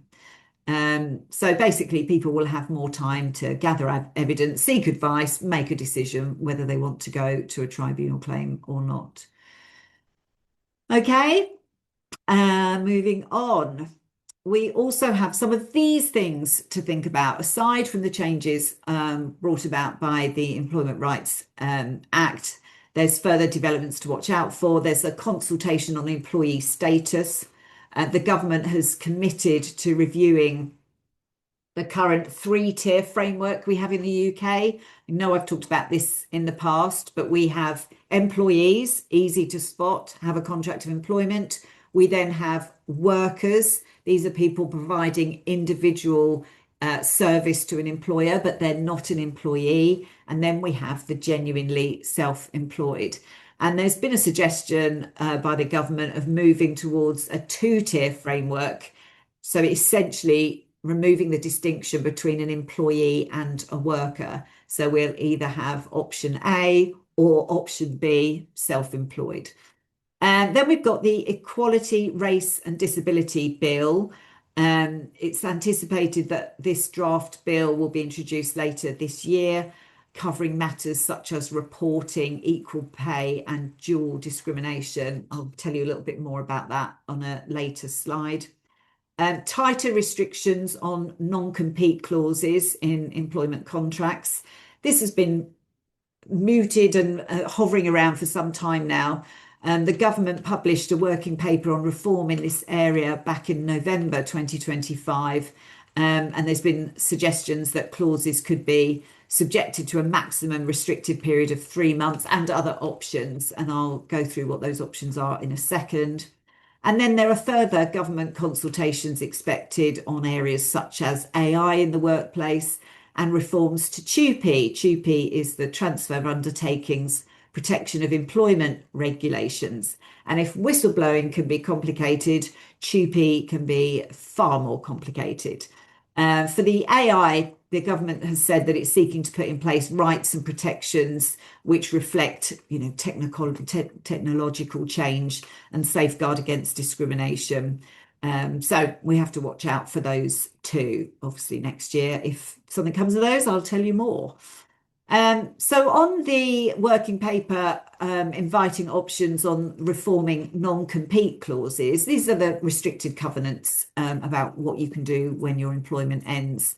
The response to the working paper came in on the 18th of February, and it said that responses will inform the government's engagement with relevant stakeholders before decisions are made. But these were some of the options. So option one was to introduce a statutory limit on the total length of a non-compete clause. So it was said that a statutory limit would protect workers by stopping the amount of time that they're not able to work in their area of expertise. But the government didn't indicate what that period of time should be. So first option was we'll just have a legislative limit on a non-compete clause. And the second option was to have a statutory limit on the length of a non-compete clause according to company size. So different size employer, different length of non-compete clause. So a large employer, might have 6 months, a smaller company might have 3, for example. Option 3 was to ban non-compete clauses fully. So a pretty radical suggestion to not have them at all. So no restriction as to where someone can work after they leave. Option 4 was to ban non-compete clauses below a salary threshold. So kind of a more moderate version of option 3, really, to permit the use of non-compete clauses only where a person earns over a certain salary. I think in Washington state, it's $93,000 and above, just so you know what happens there. And option 5 was to combine a ban below a salary threshold with a statutory limit. So combining kind of options 1 and 4. There you go. So we'll wait and see what does come out of this. But this has been floating around for such a long time now. Let's see if it actually moves somewhere. So that's pretty much all we know about 2026 at the moment. It's quite a lot, and it could shift, as I said. Keep an eye on that government framework as well, because that, if anything shifts, it comes up in there. So let's talk about 2027 and beyond. Another question for you. How long do you need to be employed to bring a claim of unfair dismissal to an employment tribunal? So, how long do you need to have been an employee to bring a claim of unfair dismissal to an employment tribunal? Is there no minimum service required? Do you have to be employed for 6 months? Do you have to have passed your probationary period, whatever that probationary period might be? Do you have to have 1 year's service, or do you have to have 2 years service? So which of those do you think it is? And there's quite a range there from no service at all to 2 years. Let's see what you think. I just pour myself some water while you're thinking about it.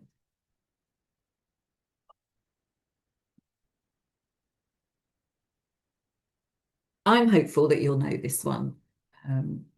So let's see if that's enough time. Right, quite a split here too. So 26% say you don't have any minimum service for an unfair dismissal claim, 8% 6 months, 12% you just need to have passed your probationary period, 9% 1 year, 45% 2 years. I love the way it always says you did not answer the question, but on the earlier poll, it says I'm not allowed to answer the question. But anyway, that's an aside. So here, the majority have it. 45% of you said 2 years, and it is 2 years. If you're bringing a discrimination claim, you don't have to have any minimum service. But if you're bringing a classic unfair dismissal claim, you currently have to have in England and Wales 2 years continuous service. There are some things classified as an automatic unfair dismissal, which you don't need 2 years for, but they relate to breaches of statutory obligations. So, failure on paternity leave, discrimination, as I've said, bringing a whistleblowing complaint. But a bog standard, normal unfair dismissal claim, you need the 2 years. Obviously, if you're pregnant or on maternity leave, you don't need 2 years.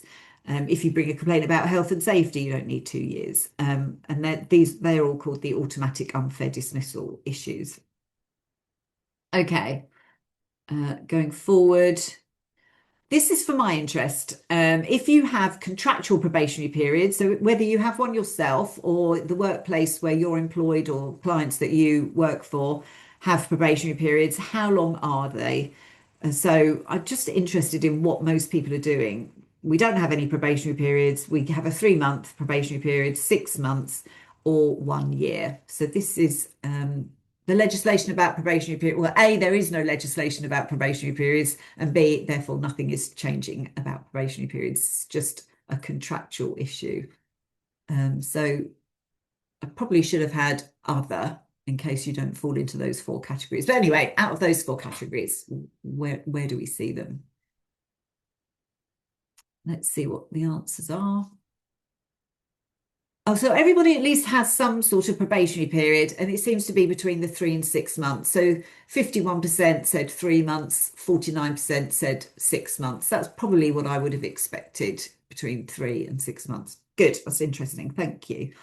Right, moving on then. So the changes on the 1st of January 2027, and the reason for that poll just now is that the cap on unfair dismissal compensation is going to be removed from the 1st of January 2027.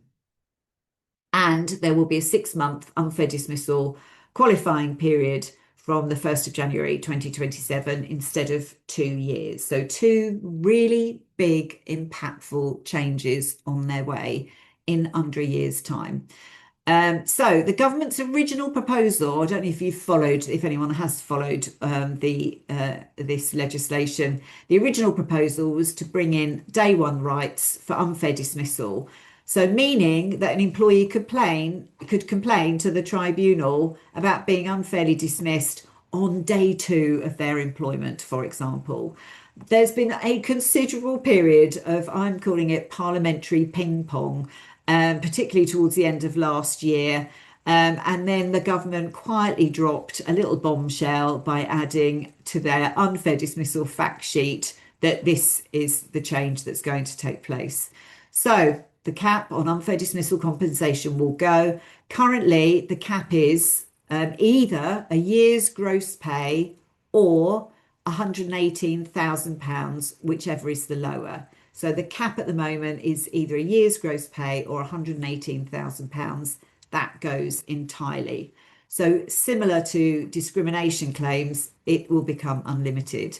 More importantly, the government says it won't be consulting with unions or employers before it removes the cap, which is wholly contradictory to what they've said all along, but never mind. And secondly, they've confirmed that it will be a 6-month unfair dismissal qualifying period from the 1st of January 2027, not 2 years. They had originally said it was going to be a day one right, but there you go. So 6 months service, and it applies retrospectively. So if you extend a probationary period, if you extended a probationary period and that took someone over 6 months service, they would qualify for unfair dismissal protection, whether they then go on to fail their probationary period or not. So it's the date, not the successful completion of a probationary period that matters. So watch out for that. If the effective date of termination is on or after the 1st of January and someone by that point has 6 months continuous service, they will have the right to bring an unfair dismissal claim to an employment tribunal. And this change is obviously very likely to increase the amount of people that bring claims and the amount of compensation that's awarded, and it will knock off into settlement agreements, because it is an argument for senior staff, and I've used it many a time myself supporting clients. At the end of the day, the most they can get is 118,000. It doesn't matter that they're earning £500,000 a year. The most they can get is 118,000. And of course, that argument goes when you're negotiating a settlement with a high earning ex-employee. But there you go. It will probably be an incentive for higher paid employees to bring tribunal cases, and it will, remove the current incentive for claimants to make ill-founded discrimination or whistleblowing claims. I think we need to prepare for more on its way. And compensation will still be based on lost earnings. And it should be remembered that just because someone says, I want a lot of money, they don't get a lot of money. It's based on what earnings they've lost. And the average unfair dismissal award is currently 14,000. So it's well below the current cap. But removing the cap is likely to have a significant impact. Remember too that employees in the public sector or private sector that have good defined benefit pension schemes who suffer a substantial pension loss because of an unfair dismissal, they're going to be bringing claims as well, and that will obviously capture those losses too.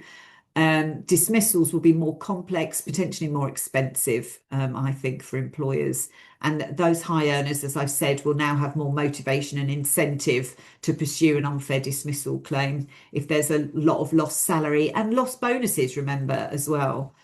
So I think we're definitely going to see some high value claims added to the tribunal backlog.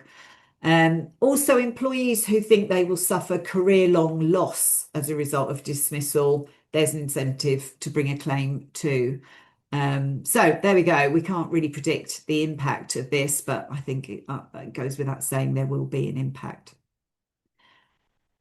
Okay, so remember, from July this year, you need to start thinking about induction, recruitment, probationary periods, because it's people employed from July this year that will have 6 months service at the point this becomes law. So if someone isn't going to work out, we need to deal with it within that 6-month period. Think also about your fixed term contracts as well, because this will also impact the use and management of a fixed term contract in employment.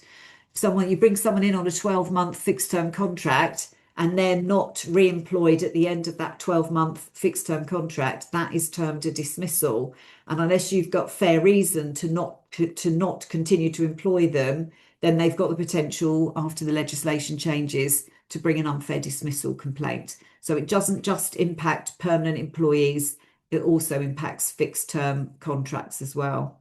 And you will also have to provide written reasons for dismissal. At the moment, someone only has the right to a written reason for their dismissal when they have 2 years qualifying service. That's going to be brought down to 6 months as well. So there's a lot will change, in other words. So watch out for that one and think about its impact on you. And I said that there's lots of different reasons for automatic unfair dismissal anyway, where you don't need 2 years service, and when the law changes where you won't need 6 months service, that is unaltered. These are the kind of reason, if you're dismissed for one of these reasons, it's a day one right to be able to bring an unfair dismissal claim. And I've put a list up on this slide. There are in total about 60 different grounds upon which an employee can claim automatic unfair dismissal and not need any minimum period of employment. Okay, what are the fair reasons for dismissal? Well, the fair reasons are conduct, capability and qualification, redundancy, statutory ban, and SOSR, which stands for some other substantial reason. And as I said when I was answering the question earlier about dismissing someone on long-term sickness, that would fall under that second bullet point of capability. So to dismiss someone fairly, you need the combination of one of the 5 potentially fair reasons plus a fair procedure. All dismissals need to be 2 things: procedurally fair and substantively fair. Procedure has to be followed, that's correct, and there has to be good enough reason to dismiss someone. So if you need to terminate anyone's employment, that's your starting point. What's my 5 potentially fair reason? Have I followed a fair process? Is it substantively fair? How is what has happened sufficient to warrant the termination of employment? So once you've established which one of the fair reasons it is, you have to act reasonably before you dismiss. You know, as with conduct, you have to have investigated, you have to have, you know, put matters to the employee so they can respond to them. You have to think whether dismissal is the right outcome. You have to, you know, give that person a chance to say their piece before your mind is made up. There's lots of, which you'll be familiar with because they form your disciplinary policies, lots of steps that you have to take to show fair process and procedure. The ACAS code on discipline and grievances covers off what you should do as an absolute minimum when it comes to conduct and capability, but there's separate guidance on redundancy, and ACAS also explains what statutory bans are and some other substantial reasons. Statutory ban is things like, you know, the loss of a qualification, a doctor that's struck off and can't practice. You know, by some other statute, you're banned from doing your job. And there's some other substantial reasons are it's not one of the other 4 for a start, but it is something that should justify the dismissal of that employee. So the non-renewal of a fixed term contract could be argued as some other substantial reason. If it isn't, one of the other reasons, why didn't we renew the fixed term contract? We didn't have any more work for them. Okay, that's a redundancy. If we don't have any work for them, have we got a redundancy policy? If we have we applied it? We're not going to renew their fixed term contract because they weren't actually very good. Well, that's a capability dismissal. Have we followed any underperformance, capability, poor performance process? If so, we need to. Remember, they'll only need 6 months service to bring an unfair dismissal complaint. So make sure you do think about your fixed term contracts as well. Okay, it's 11 o'clock, which is, I want to have another break on the hour, actually bang on for once, or just over. So let's take another 10 minutes. Any questions, please post them and I'll try and answer them when we come back. And then we're in the final section at that point. So let's take another 10 minutes, back at 10 past, and I'll see you shortly. Thank you very much.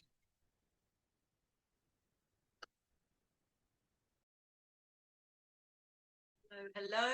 Hopefully you're back and you can see and hear me again. Right, 2 really good questions. All questions are really good, but these are particularly good.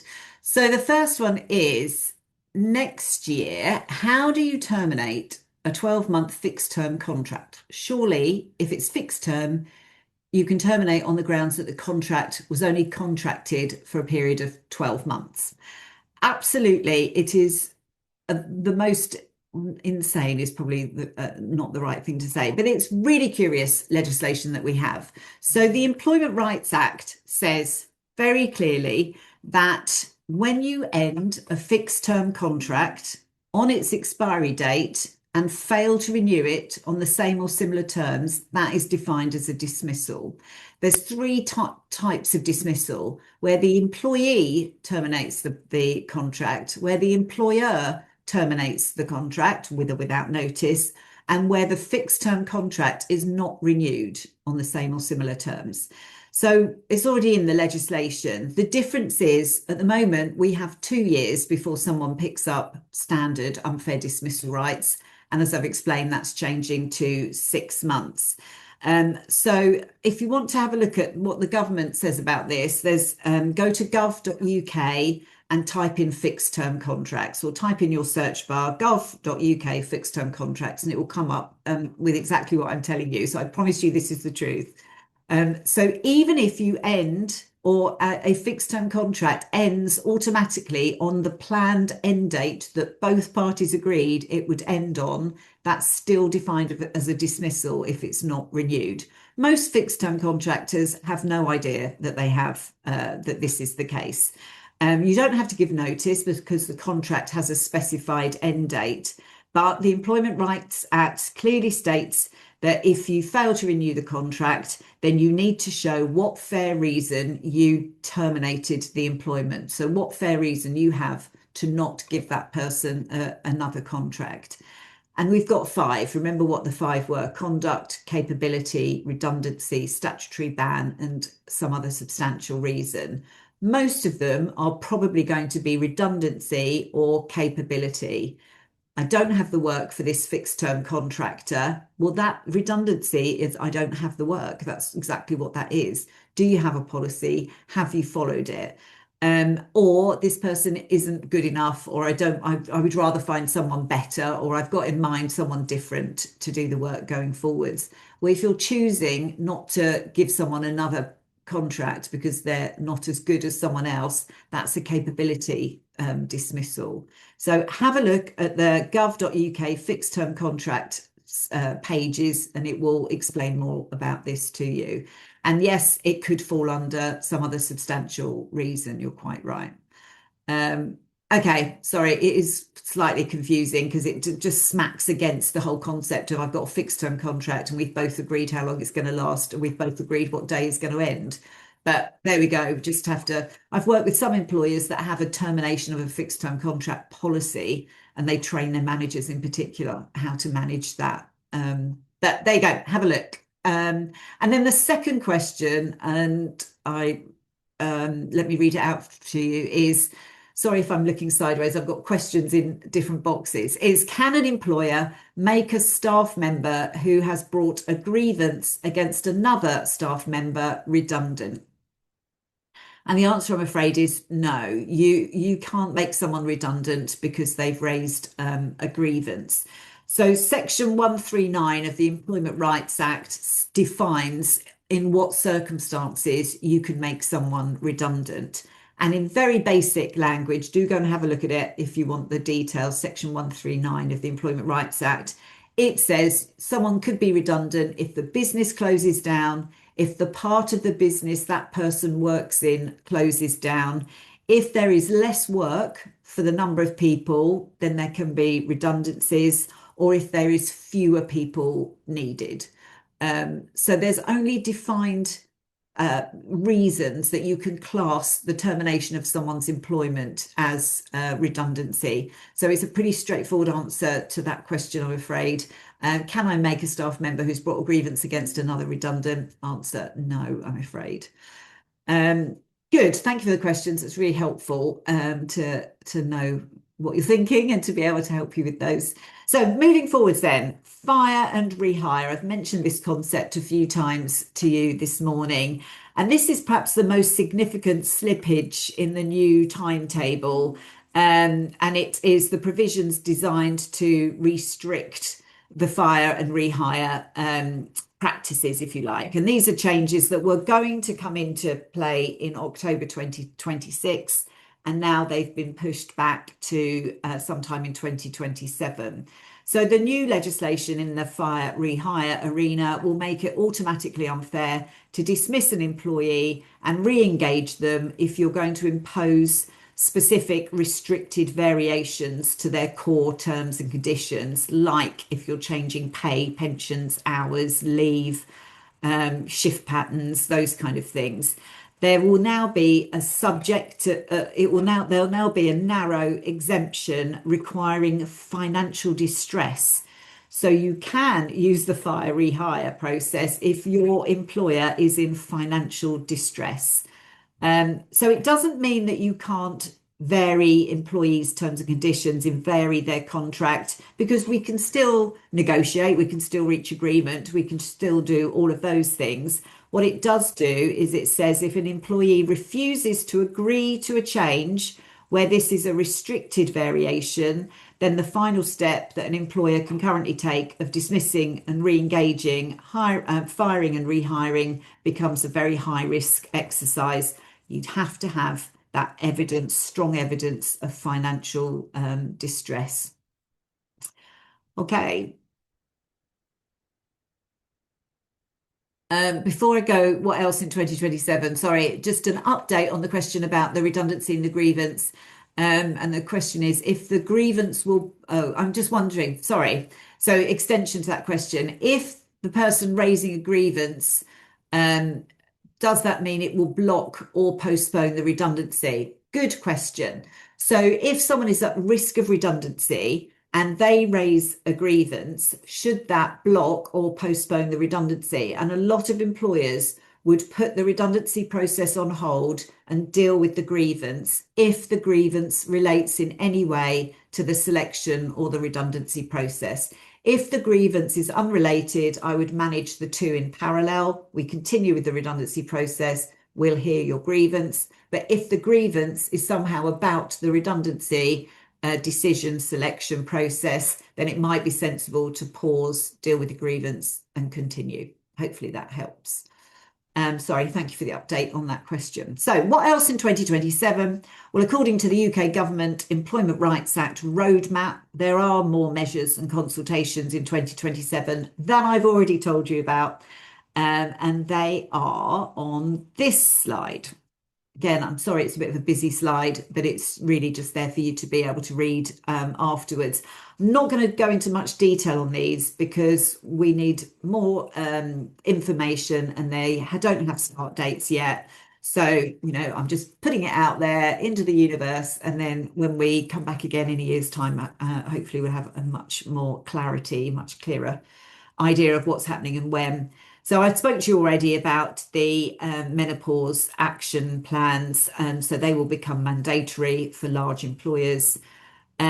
We've got this new legislation likely about it being unlawful to dismiss a woman while pregnant on maternity leave and with 6 months of returning to work with some exceptions.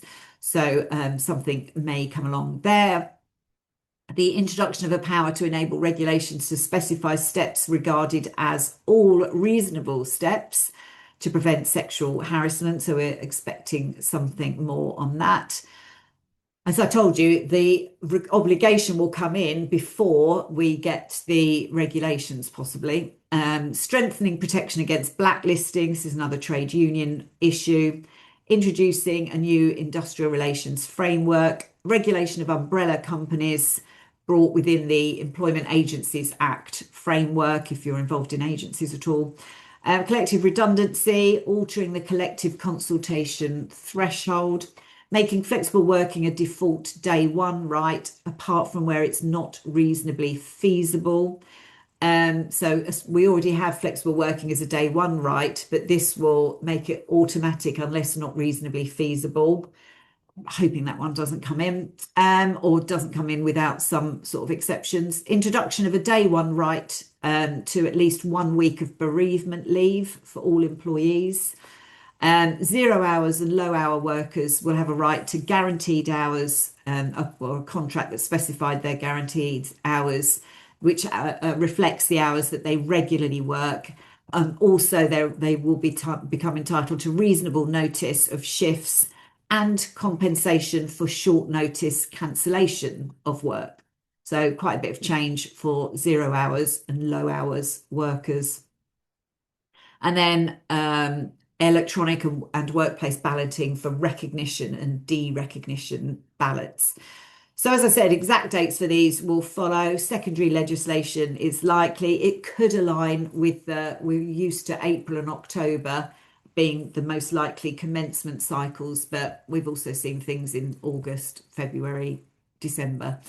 So there we go. That's a few of the predictions for or other matters in 2027. I did mention to you the Equality, Race and Disability Bill. So most of what we've talked about so far is all within this one new massive bit of legislation. This would be separate. And you're probably familiar, or you will at least have heard about the gender pay gap. But this is the government announcing that they're looking to introduce a separate race and disability legislation that will deal with ethnicity and disability pay gap reporting and the extension of equal pay rights to ethnic minority and disabled people. Again, this will be for large employers, which is what the gender pay gap is. So that's employers with 250 plus people. And the draft bill, I don't think has yet been published, but we expect it sometime this year.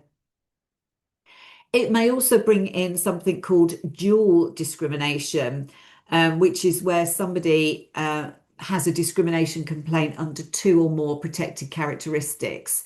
So I feel less favourably treated as a disabled woman, for example, or as a black, man, or whatever it might be. So it may bring in dual discrimination and make that unlawful, and set up new pay transparency measures, a new equal pay regulation and enforcement, and so on. So lots of potential new obligations that relate to race and disability primarily. But I think the Act will also impose an obligation to keep records demonstrating you've complied for 6 years or more. And the failure to comply with that could be a criminal offence with potentially unlimited fines. So lots to look at if that legislation comes in 2027. And here's the summary of what the bill could cover. Again, have a read at your leisure. Of course, we don't know exactly what it will be or when it will be at this point. Okay, I said we would talk about the statutory calculations, and they are next. Where we don't yet have figures for 2026, I will let you know. Actually, I've just seen another question come in, excuse me, before I start on this section. Employees working from home, can the employer force the employee to work in the office or from home or vice versa? It's funny because that exact issue we covered in quite a lot of detail last year. And there are circumstances when you can, but the issue we have to look at now is how long has someone been able to work from home instead of in the office? And is there any difficulty or not? Is there good reason to bring them back? What has the contract said? Have we consulted and discussed it with that person? And so on. Is there any disability or discrimination issue that might mean that person can no longer, work in the office or whatever it could be? So yes, the answer is in some circumstances, if the contract states the place of work is in the office, we can force people back to work, but it comes with a but, and there could be other circumstances that you need to take into account. So yes, but is probably the answer to can we force people that work from home to work in the office? Good. Right. Statutory calculations are next. And as I said, where we don't have figures, I will tell you. So the government has announced its acceptance to the Low Pay Commission's recommendations on the national minimum wage rates for 2026. These apply from the 1st of April this year. And I've put them up on the screen for you. So, Main one, £12.21, increases to £12.71. Okay. Moving on, our family-friendly statutory payments for 2025 have gone up, or will go up rather, on the 6th of April to £194.32. So this will be the rate for statutory maternity pay, statutory paternity pay, statutory adoption pay, statutory neonatal care pay, statutory shared parental pay, statutory parental bereavement pay. So we've got quite a few now in the statutory arena, and the rate is the same for all of them. Again, go to gov.uk to see where they all apply. Okay, then SSP, I've mentioned the changes that we're going to see, but the rate also changes every year too. So on the 1st of April, it goes up to £123.25. Statutory redundancy pay was £719, and we still don't have the 2026 figures. I meant to have a look this morning just in case they're in, and didn't. So that will come soon in due course, but at the moment, or at least when the slides went off for publication, we didn't have the new figures. Okay, then the real living wage, £13.45 out of London, £14.80 in London. So the living wage rates for 2025-26 were announced back in October, and then employers have 6 months to implement them if applicable. So that would be May 1st, 2026. 2025, the maximum compensatory award at the tribunal was the lesser of either 52 weeks gross pay or 118,223. Again, we don't have the 2026 rates yet. It will be sad to move away from an easy number to remember. It's, I guess, easy-ish number to remember. And the cap, don't forget, the cap is going in January 2027 in any event. Then the Vento bands, these usually go up every year. I haven't seen this year's yet, so I've given you the 6th of April 2025 rates. The Vento bands are how much people are awarded in an injury to feelings claim.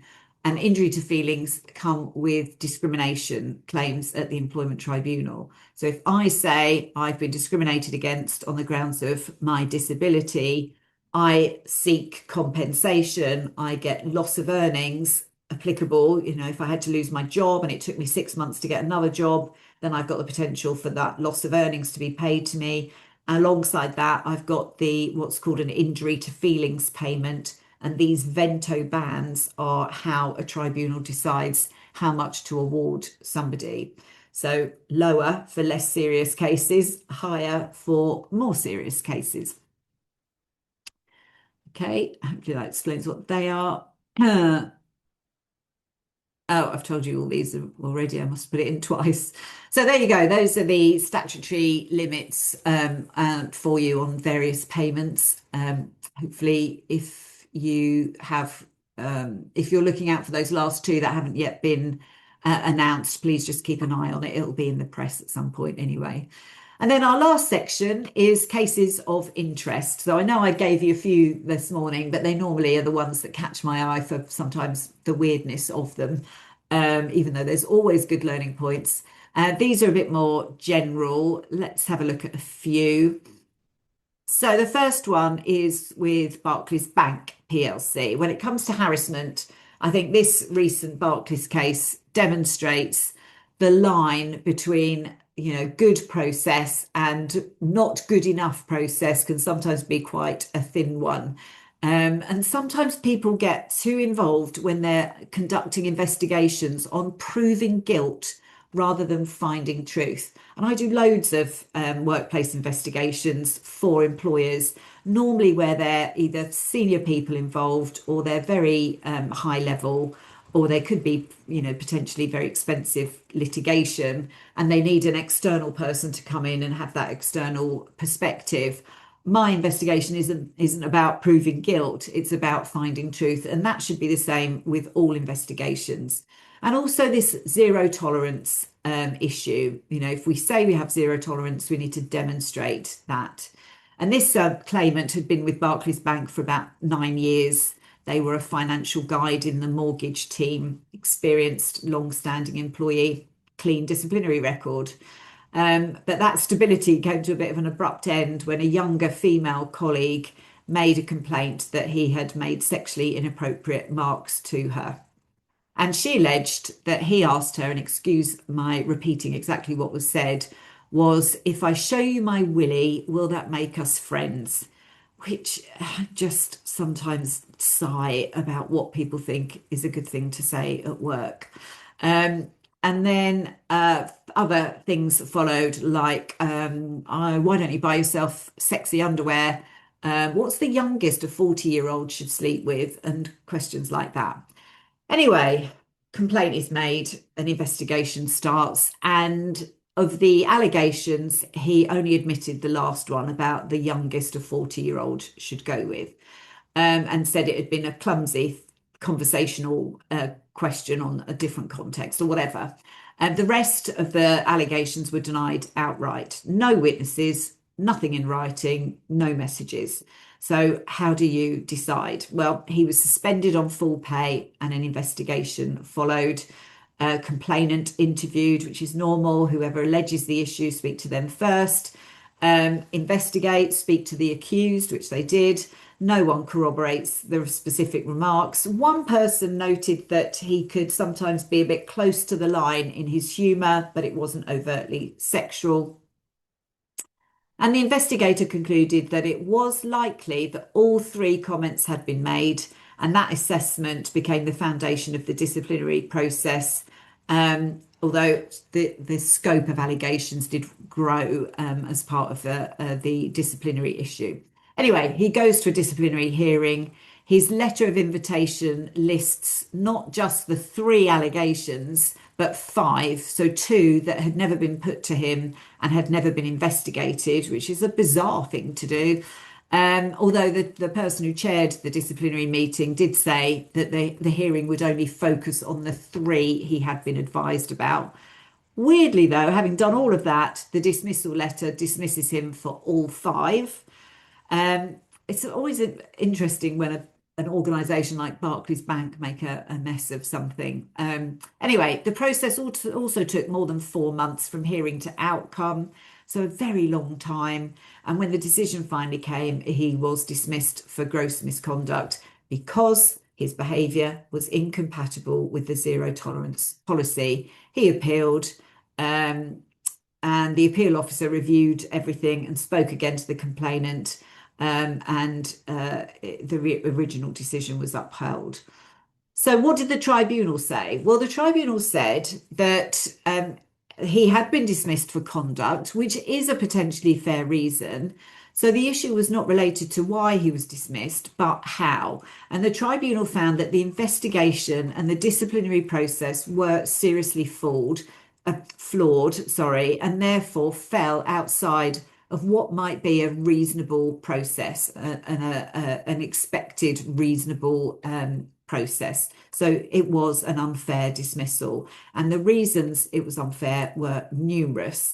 The investigation was one-sided. It was intent on proving guilt, not finding fact. The investigator sought evidence of past behaviour, but didn't seek to find evidence of whether it was accurate or not, or whether he had been misunderstood or misremembered because it was very old. That there was the disciplinary chair had included matters that should not have been included. The letter of invite was incorrect. The dismissal letter dismissed him for things that he'd never had a chance to speak about, and so on. The delay of 4 months when he was promised it would take no more than 2. So lots of reasons that should never have happened. It was an unfair dismissal. So I think process can't be underestimated. That is my takeaway from this. Tell people what they're accused of, evidence it fairly, proper investigations that aren't witch hunts, good disciplinary hearings and meetings where people have a chance to know what they're facing and have a chance to defend it, and then think carefully on what reason you're going to dismiss someone. So I think, powerful message that you've got to get the process right.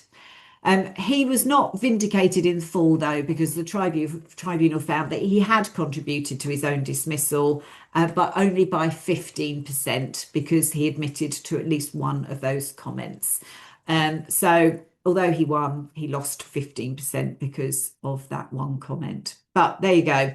I stress to managers all the time. I do lots of training for line managers called Managing People Lawfully and Effectively, MPLE. And I always say to people, if you get your investigations right, and you can show procedural and substantive fairness, you are nearly home. So investigations really important. And for me, it's striking how many of those failings in that case were entirely unavoidable. I won't go over them again because I've spoken to you about them. And my next one is an EasyJet case. I think we normally have an EasyJet case every year, actually. This one is all about flirty banter. When does flirty banter cross the line? I expect many of you have worked in places where there's been some workplace banter. I do hate the phrase, but there you go. But the line between friendly and inappropriate can be crossed pretty quickly, and more quickly than probably people expect. And that's what happened in this case. Mr. Barr was a heterosexual man, and he brought a claim for unfair dismissal and sexual orientation discrimination. And he claimed that he'd been discriminated against because he could not make the same comments as a gay colleague would be able to make. So basically, he said, if a gay man said these things, they would not be accused of harassment. But as I have said them, and I am, that's less favourable treatment because I'm not a gay man. So the allegations included things like telling a colleague that he was going to stare at her backside instead of work, calling female flight attendants over the tannoy lovely ladies, making sexual references to the more attractive colleagues, brushing past a colleague and saying, "Oh dear, did I just brush your boobs?"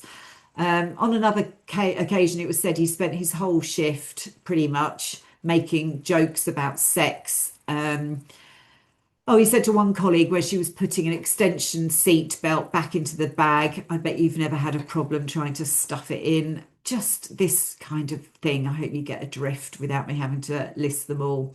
But there were complaints from both fellow cabin crew and indeed passengers who overheard some of this banter, comments and behaviour, and he was accused of inappropriate and sexually suggestive behaviour. He defended it all as just flirty banter. But there you go. It led to his dismissal for gross misconduct. And back in August, the Employment Tribunal upheld EasyJet's decision and said dismissal was a reasonable response. So clear takeaway, I think. It's another good reminder that whether you intend a comment to be light-hearted or not, it can amount to harassment. It's how the person feels, not how you intend them to feel, that matters. And that leaders should always, be that role model, be the respectful professional, set the tone for the rest of the workforce, and making sure that people understand what's acceptable and what isn't. Because this went on for a long time. Lots of colleagues hearing this kind of behaviour for a long time. And it was allowed to continue until someone finally raised a complaint. But it's very arguable that it shouldn't have continued that long. I can't really talk about discrimination without mentioning this case, because this was big news. The Supreme Court decision in April 2025 reached its judgment in For Women Scotland Limited versus Scottish Ministers. And this was where they confirmed that the word sex in the Equality Act means biological sex. And the EHRC issued an interim update saying that employers were required to provide sufficient single-sex toilets and, where necessary, single-sex changing and washing facilities, and that trans women, biological males, should be excluded from women's facilities and vice versa. The regulator has since slightly revised that wording, removing the sentence that single-sex toilets are compulsory, and in its place it now says that organisations should provide suitable and sufficient facilities, and that toilets, showers and changing rooms can be mixed sex, provided each cubicle or room is lockable from the inside. And obviously there can't be any urinals in mixed sex facilities. But there you go. That was a big case showing that sex means biological sex. Okay, here's a poll for you. Here's a question. What is the approved code of practice minimum temperature to work indoors? And I've got 5 options for you. So is it that there isn't one? Is it 10 degrees? Is it 15? Is it a range, 13 to 16? Or is it 20? So what do you think of those?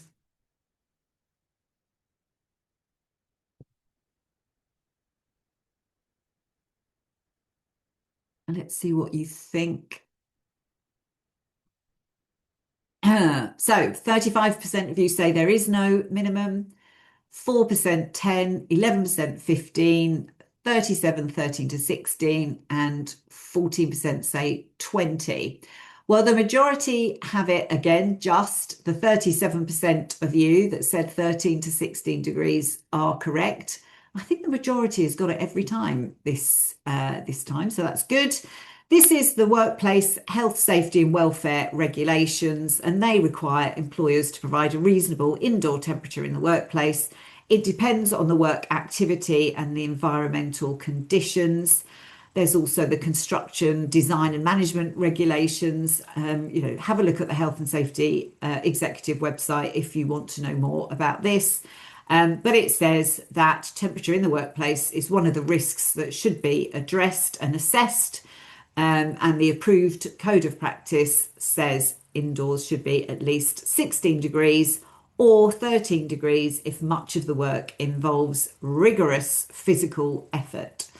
So it is a little bit dependent. And why have I asked you this question? Well, we've had a case with the Whipped Cafe in Covent Garden. What a great name.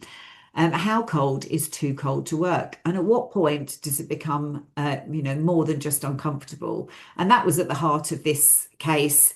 This claimant worked as a part-time shop assistant and raised concerns about having to work in very cold conditions because the cafe had a rule that the main door must always stay open to attract in passing customers. And that meant that the indoor temperature often dropped as low as 12 degrees. She asked for a heater, she asked for the door to be closed, and it was refused. And in a WhatsApp message, she explained that she was wearing 3 layers of clothes and thermal underwear to stay warm, and pointed out that the government guidelines request or suggest that there should be a higher temperature. Anyway, a few months later, she's dismissed, gets no pay or notice. It's alleged it's poor timekeeping attitude. She has a different view. She brings an employment tribunal claim and says, I've been dismissed for whistleblowing because raising a health and safety issue that affects more than one person is a protected disclosure under the whistleblowing legislation. And she said it was a legitimate health and safety concern. And what they say I've done wrong, I haven't done wrong. And I think it's because of this WhatsApp message. And the tribunal agreed, and she was awarded over £21,500 in compensation. So often we don't spot what is a whistleblowing issue. And I've had clients say to me over the years, oh, so-and-so was complaining about X, Y, and Z. So when we decided whether we were going to, keep them on at the end of their probationary period, we didn't. And when I go back and look at, well, what is it that they were moaning about? I can see that they raised a whistleblowing issue. That means they didn't need 2 years continuous service. Remember, that's going down to 6 months. And therefore, that person still has the ability to raise a claim. Because what often employers think is they don't have 2 years, they won't be able to bring a claim. And if it's whistleblowing, they can. You don't need any minimum service. But there you go. How cold is too cold to work? Well, in this case, it was 12 degrees was too cold to work. This is a case, AB versus Grafters Group, where the claimant worked for this organisation in the hospitality sector. She believed it was a hospitality agency. She believed she was booked to do a shift at Hereford Racecourse. She arrived late to the agency office, missed the free transport the employer had arranged to get the workers to Hereford. So a male colleague gave her a lift. Um, anyway, she was told that she actually wasn't required to work that day anymore. And this person gave her a lift home.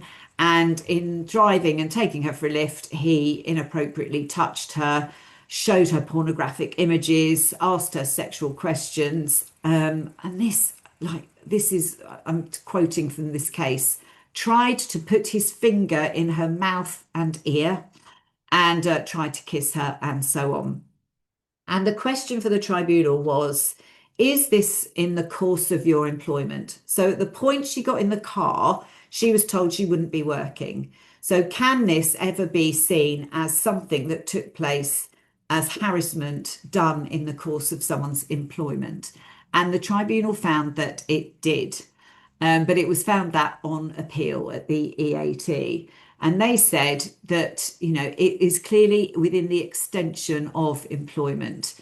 It's outside of working hours. It's not part of someone's duties, but is there sufficient connection with employment to bring it within the course of employment? And the Employment Appeal Tribunal found that it had.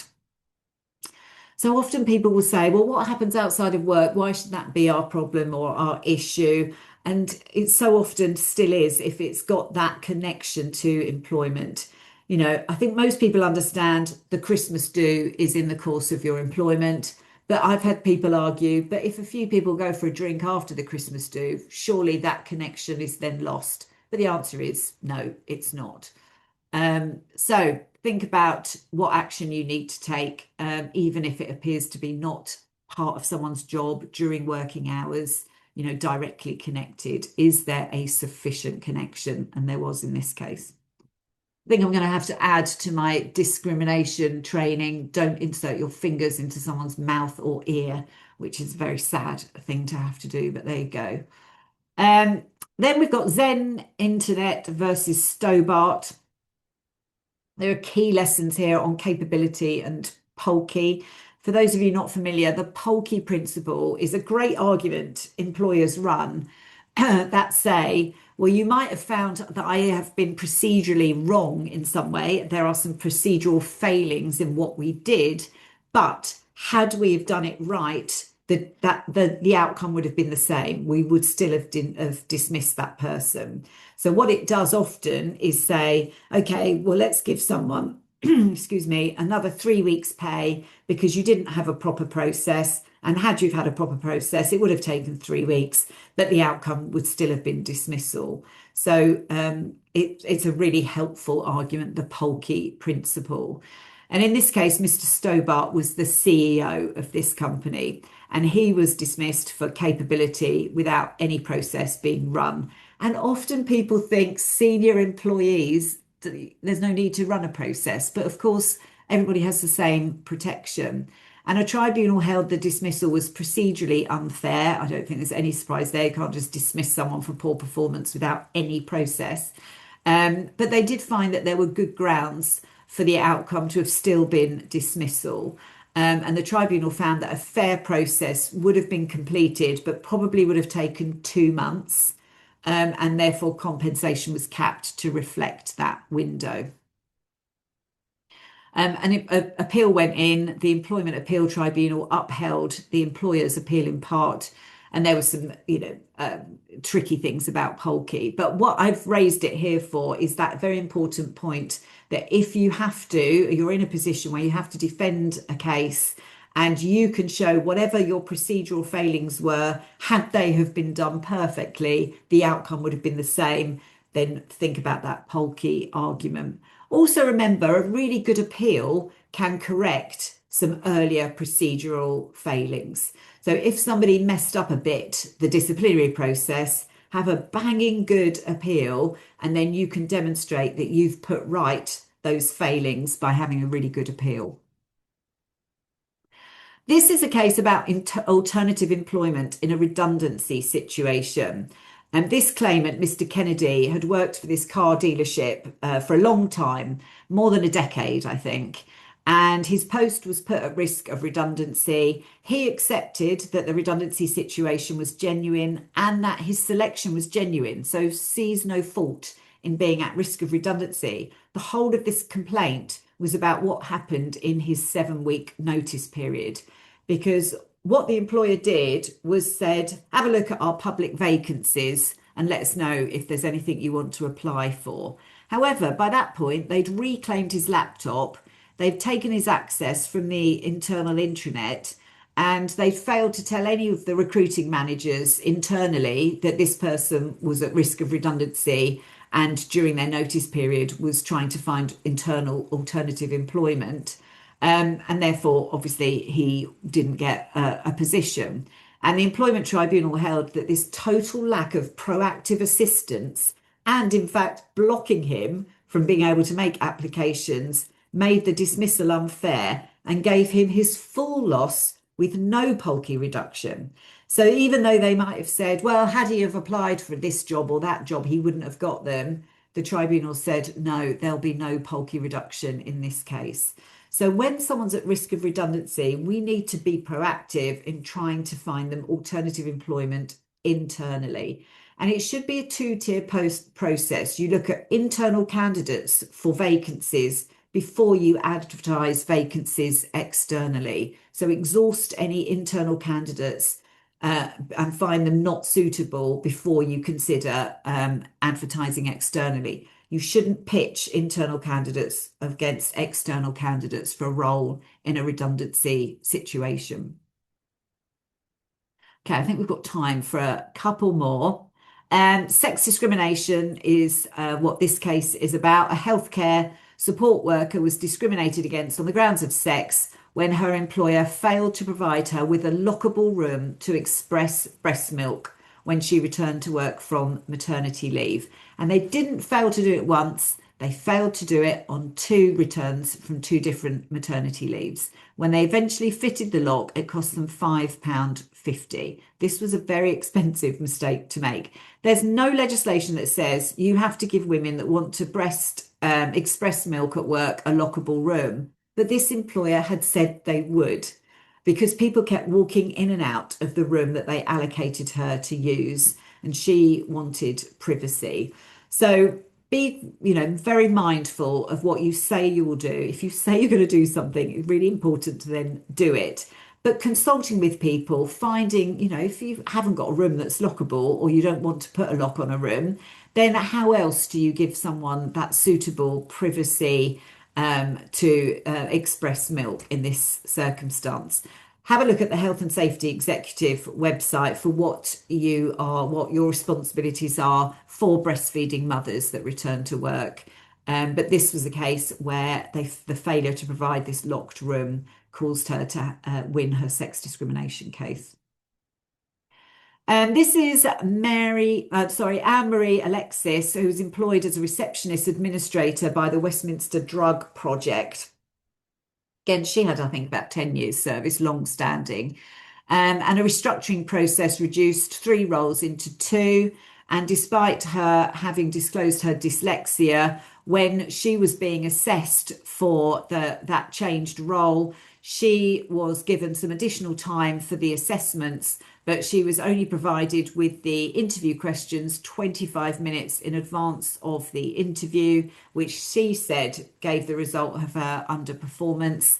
And she was told she wasn't selected for either of the roles available. She raised a grievance about the process.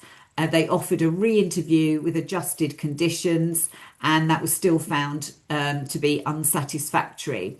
She continued to express her dissatisfaction. It led to extensive correspondence about the process. She raised more grievances and complaints, and in the end, they dismissed her for some other substantial reason, saying there's a fundamental breakdown in the relationship and trust and confidence has gone.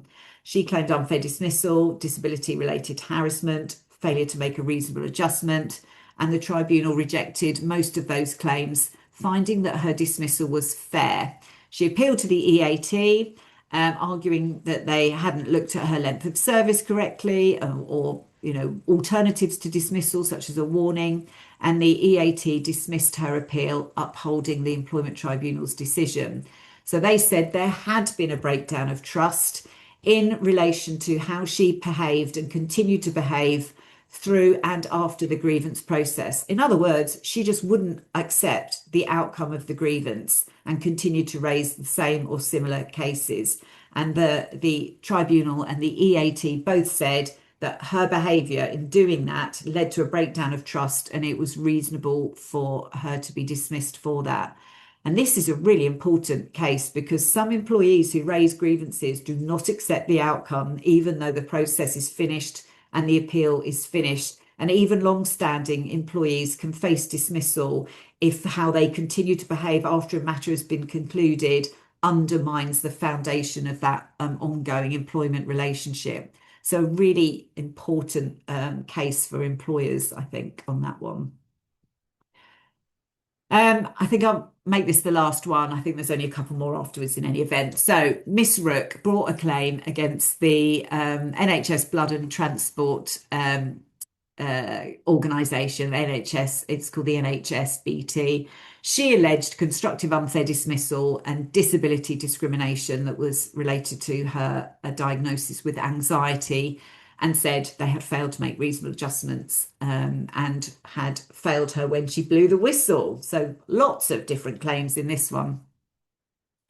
But the Employment Tribunal dismissed her claims for unfair dismissal, for disability discrimination, and for the failure to make adjustments. However, they upheld her whistleblowing detriment claim. This is why we've got to spot whistleblowing issues at work. And she raised three concerns, which all related to donor safety checks and training standards. So she raised three whistleblowing issues, which were for good reason. And she believed they all posed a health and safety risk. And then at some point later, she has some time off for stress. She has, unfortunately, a mother with dementia, and she takes some time out of work. And in the end, she submitted a resignation, which she later attempted to withdraw, but they refused to allow her to. She said, I didn't mean to resign, I'm under stress. And they said, hard luck. They might have not said hard luck, but they refused to allow her to withdraw her resignation. Anyway, so why is there a picture of Darth Vader here? Well, a striking part of this case involved a team building event where a personality assessment, a Myers-Briggs type personality assessment, was carried out. But rather than having more normal responses as part of that personality assessment, she was, in her absence, marked by a colleague who put in their own input and said that she'd come out as a Darth Vader type personality, which obviously is the fictional villain from the Star Wars franchise. So this colleague of hers, in her absence, she's off sick with stress, does the personality assessment on a team building event on her behalf and announces to everyone she's Darth Vader.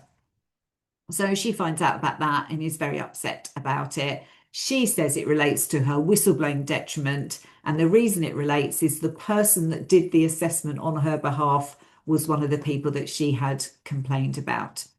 There you go. She ended up £30,000 better off as a victimisation of a whistleblowing detriment. So I don't know quite what the learning point should be here. Obviously, there should be, care taken on training courses, especially when people are absent, not to cause them any upset. But here she was also able to link that back to the person that did the assessment was also one of the people I'd complained about. So that brings us to the end. We're out of time. There's only a couple of other cases that I was going to mention to you, but you'll see their names from the slides, and do take a look if you want to. Thank you so much. Lots of questions, which has been really good. I don't think I've missed any. Let me have a quick look.